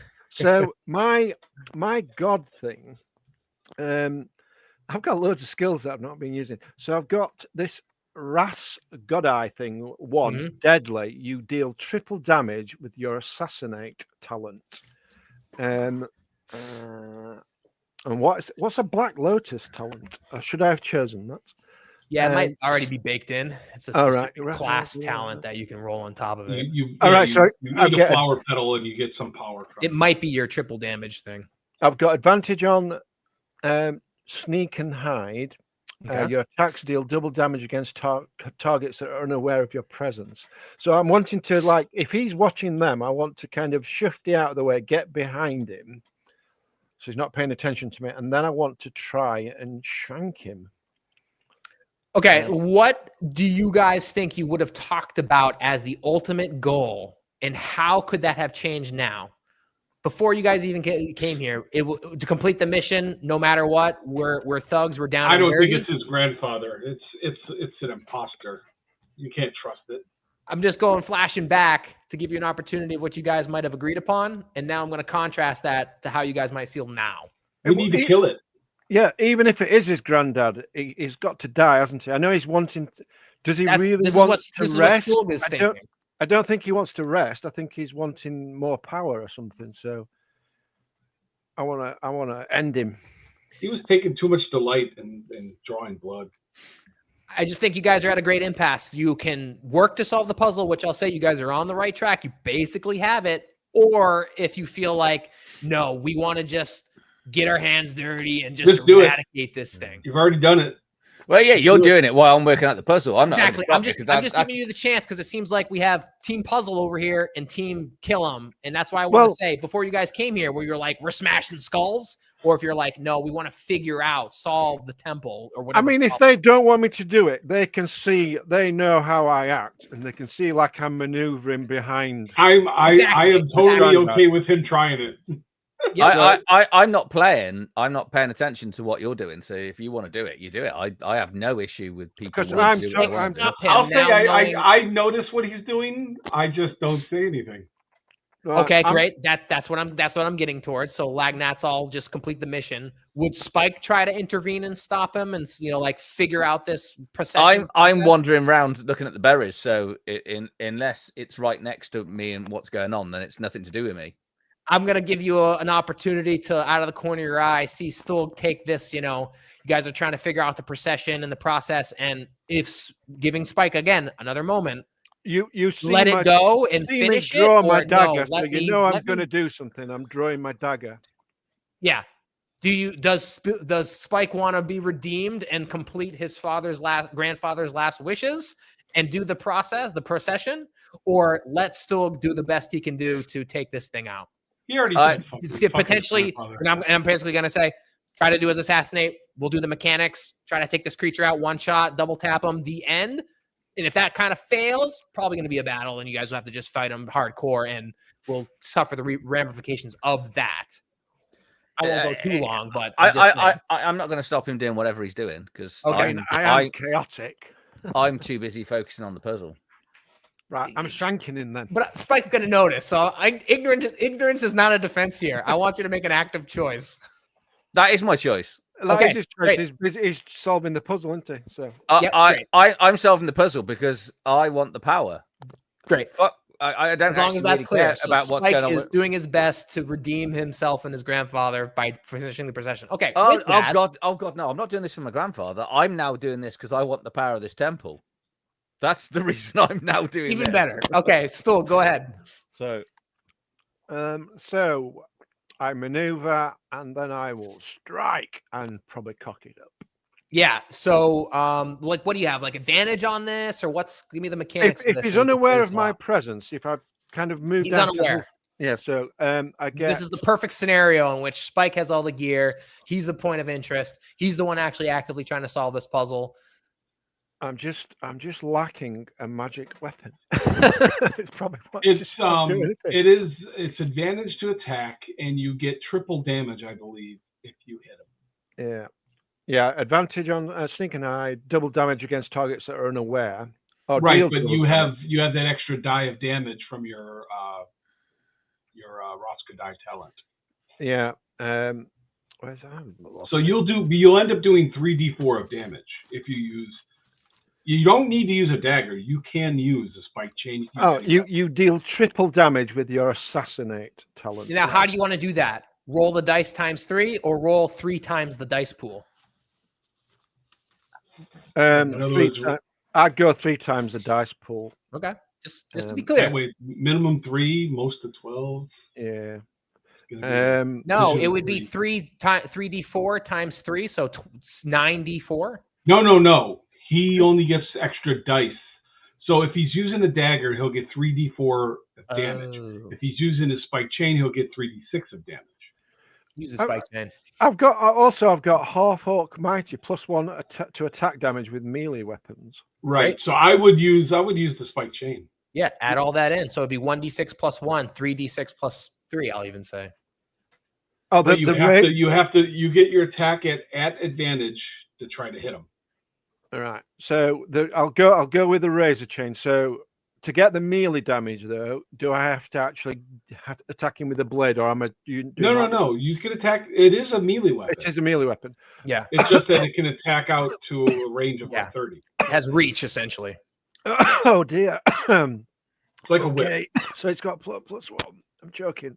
Oh, don't choke you on have this. to hit him first. I'm joking on my notes. You have to roll an attack against him. Yeah, I'm trying to find my right thing. Oh God. And it uses your dex bonus instead of your strength. Oh my God. What's going on here? I can't find. Roll 20. Right, here goes. Oh God. Nope. Advantage there, isn't it? Yep. Natural 20. Get 15. Oh, 16. 16. Your chain strikes this spectral figure. Go ahead and roll for damage. So what did we say? 6 plus 3. 3d6. But I'm plus rolling 3. it 3. I'm rolling 3d6 onto. I said. 3d6 plus 3. Yeah. So I think what he was saying is you can roll 1d6 and just times it by 3. Oh no, I'll do 3 separate d6s. Okay. So 3. Was that worked? Yeah. Oh, look at that. And then is it plus 3? 16. Plus 3. Yeah, plus 3. So This- 16. What's Stolg thinking about in this moment? I'm not even going to ask you because you're coughing. So in this moment, All right. Stolg's going to take this spike chain and just whip it around. And you can see that the figure is massively dissipated. I'm just going to. All this talking. We're here to do one thing. And then. Nice. Spike. You see Stolg has just taken a massive chunk out of this figure as you guys are walking amongst the temple itself, right in the antechamber, looking into the central chamber. And the grandfather is just reeling back. What do you do? I'm still trying to solve the puzzle. Keep your head down. Ignore it. Okay. You're going to solve the puzzle, and the wraith. You do not follow what I say. And he's going to try to swamp mist the area, filling it with noxious gas. Everyone make a constitution checks. Did it just Are we appear all like my within chain went range? straight through him? Where are you, Lagnat? When I saw I would say him- yes, because he's following Spike, which you kind of have been working together. Right, but when I saw him like getting ready to attack, I kind of wanted to lag back. Okay, if you fell back enough, then you're out of the range. So Spike and Stulg. I got a 6. Six, With great. 11. poor con. Okay, you both start tearing up as you become blinded and sort of soon to be sick, coughing as well. Perfect for the roll. I got mine. Oh, can't hear you now. I'll take the advantage and I will shoot a magic missile at him.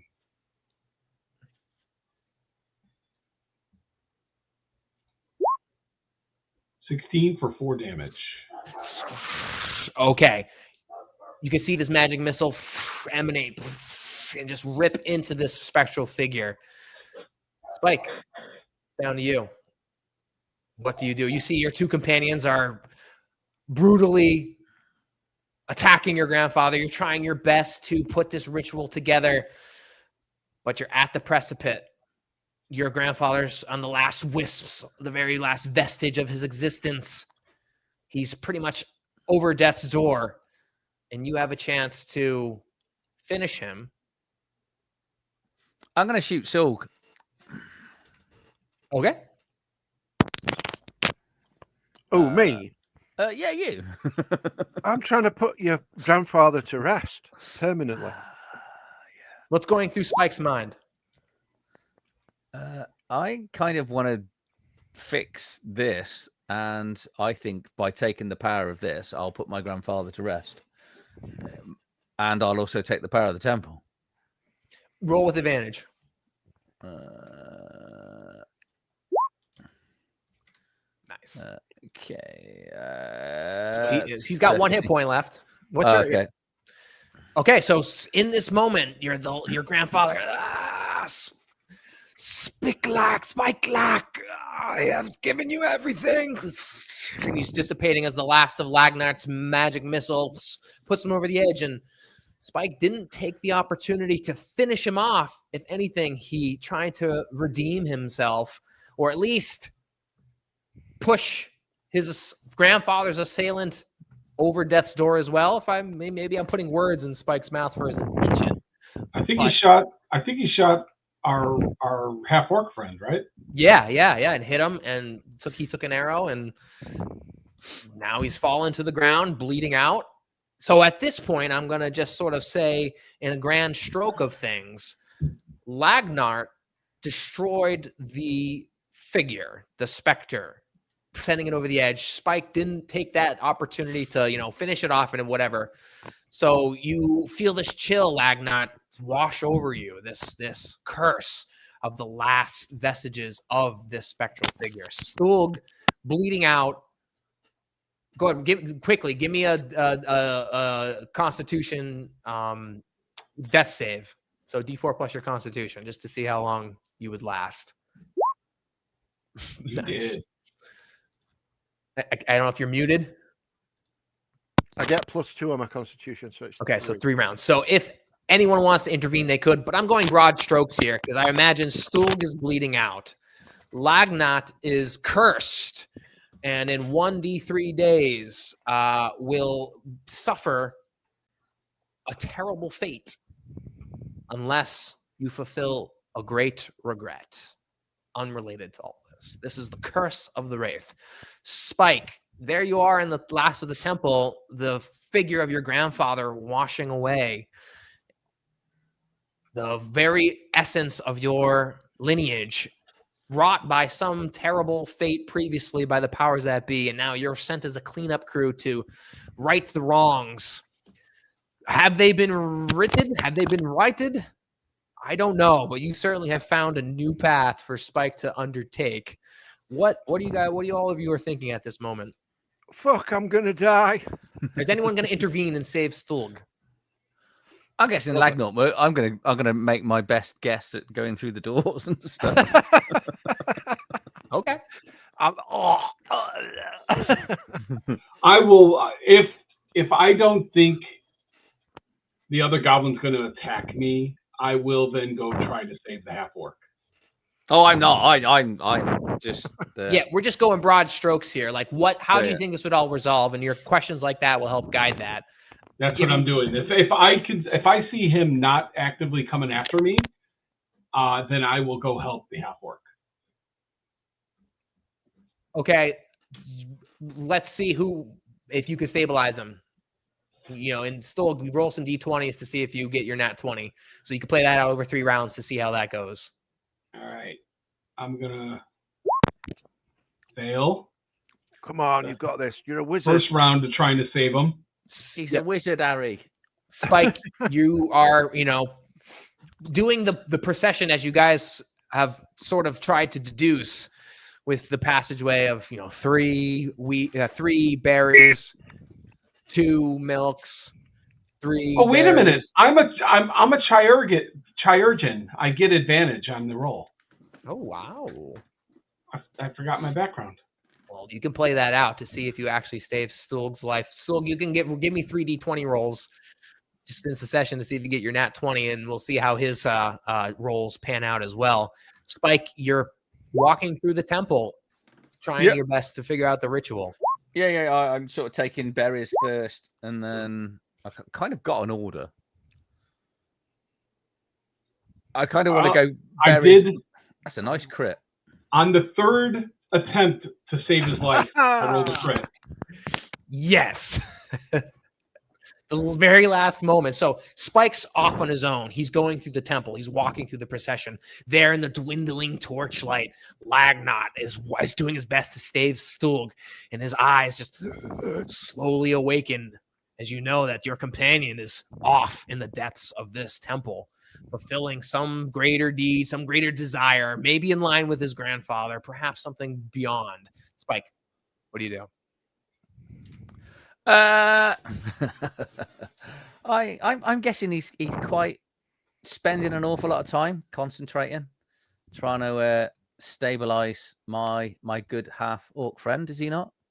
Oh, so you're sticking around to try to stabilize him? No, you're gonna no. God, no. Okay. God am I? No. I'm gonna assassinate the other goblin. I'm As watching he's trying you. to. No, because I'm walking in and out of the rooms, if that makes sense. Oh, And so I mean, you're gonna attack me. All right. I get advantage. How on about that? sneak If in. you're committing to the ritual, let's play out that ritual, the procession. Yeah, let's do that. Really, I'm not Okay, gonna so You can kill us after you become an all No. powerful. you're walking through each of these doors, passing Yep. them pretty much as you guys have described, and you realize, kind of going through the doors, 3, 2, Yeah. 3, 1, 3, and like as you enter the last third door back into the central chamber, it lights up, it glows. It's welcoming you as like its new leader. This temple seems to radiate with this presence like it hasn't felt in generations. They thought they could destroy this figure, this religious leader, and bury him in his own temple in the swamp that slowly was decaying in the surrounding area. And it's slow. His presence just wouldn't allow it to happen. And the temple just kept getting corrupted and spreading out more of its muck and waste. And Lagnat and Stulk, as they stabilize and awaken, can see in the central chamber, Spike has taken on a greater power than you have seen before in him. And I feel like I think you wrap up with some. Yeah, he takes a bow, both metaphorically and literally, as we wrap up our adventure here and leave this scenario of these brethren and ill at arms now kind of torn apart. And what Spike will do with this power, I don't know.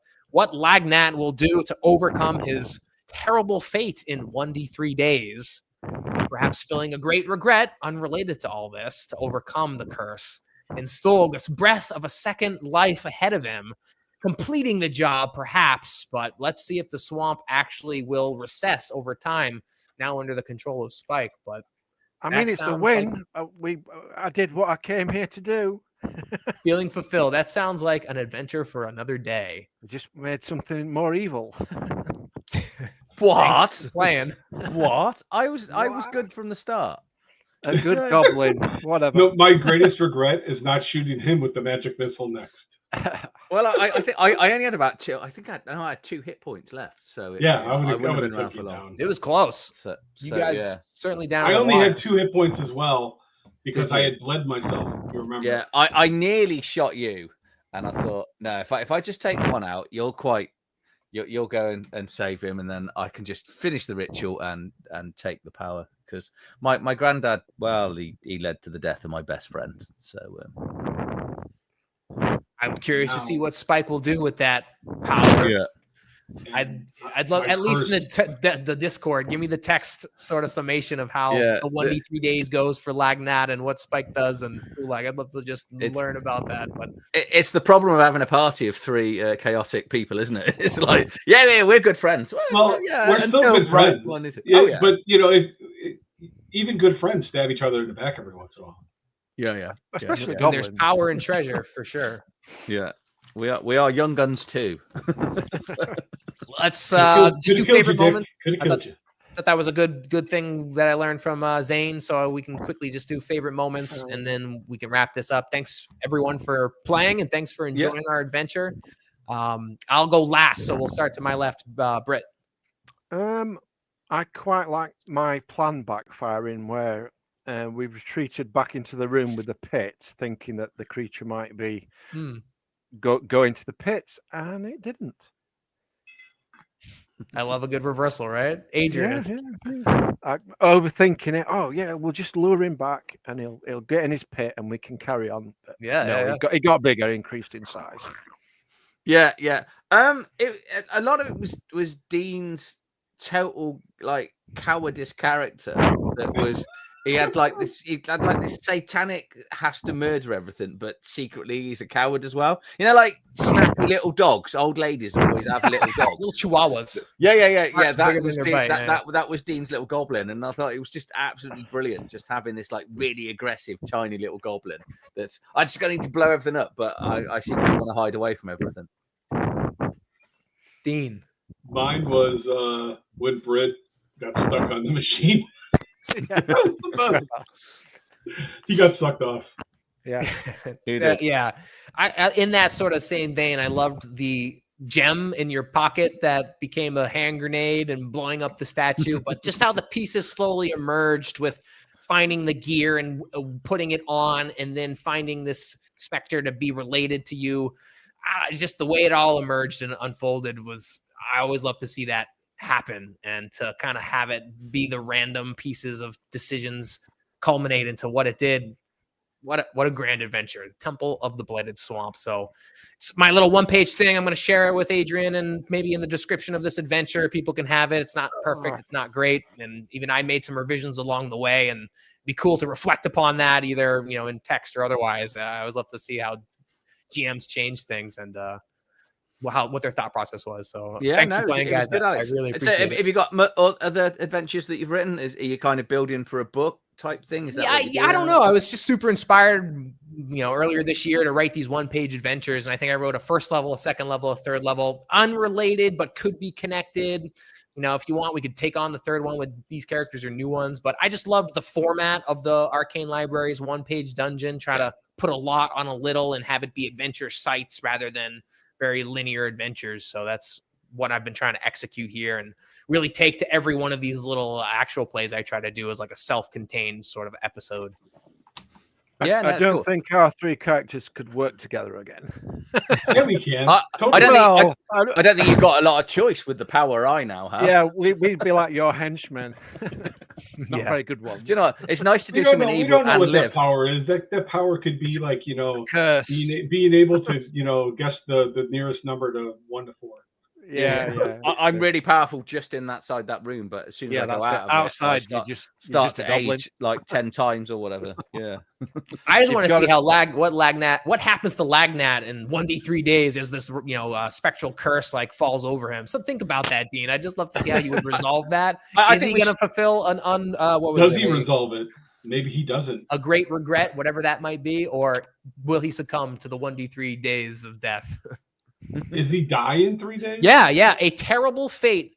If the special force is killed, the wretch curses its killer, not Spike. I gave him the opportunity to do the final blow. He didn't, so he's redeemed in that way. The wretch curses its killer, who suffers its fate in 1d3 days, unless fulfilling a great. It says its fate. It doesn't say. It says a terrible fate. It doesn't say death. Well, I'm going to change it now. It's a terrible fate. Unless it does what? Right, because the terrible Unless- thing could be unless maybe the killer- I become like some undead creature, or Yep. maybe Could you be. know, that'd be cool. Actually, yeah, I think that was my intention. Was like you become your own, like, suffering wretch in whatever environment you find yourself in, similar to it. a little unless you goblin fulfill a fire great bomber regret. that's undead. Right. So the curse is passed on to Lagnat, and unless you fulfill a great regret. So I'll leave you that with that Now little. Lagnat needs a 1-page adventure for people to go after Lagnat because of what he's become. Maybe. Yeah. Thanks, everyone. Thanks for playing. No, No, Britt, thank you. I enjoyed that. thank you, Alex. Thanks for running. to. Thank you, Dean. Thank you, Britt. We'll be back live next week with I think it's the last one shot of the year with the guys from Black Lodge Games running Bloodmore, which was their latest Kickstarter. The guys that created Shacked Oyster. So, All right. yeah, I'm Matt's playing running that. If it. there's an opening, let me know. Chubby's on it, Bacon's on it, I'm Really on it, and Fox Off RPG. Nice. So it's And quite that's a good group. a good one to end the year on. So I had a Christmas special on the 19th, but sadly they cancelled. So I'm just going to take the rest of the year off. So for everyone that's watching Sports Channel, thank you. I'll share Alex's YouTube channel in as well, which is Orange Eyes Creations. Orange You Eyes do- Creations. You do lots of live play, and you do lots of voice acting and stuff because you. Yeah, we play in person. So if you guys are ever in the little state of Rhode Island, home studio's waiting for you guys. Yeah, I'll be there next week. Come on, So- fly on in. For everyone, for all your comments and stuff, thanks for watching.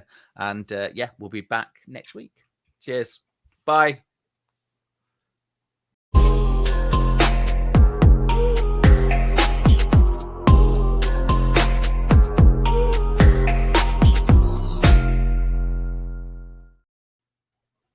Nope, that was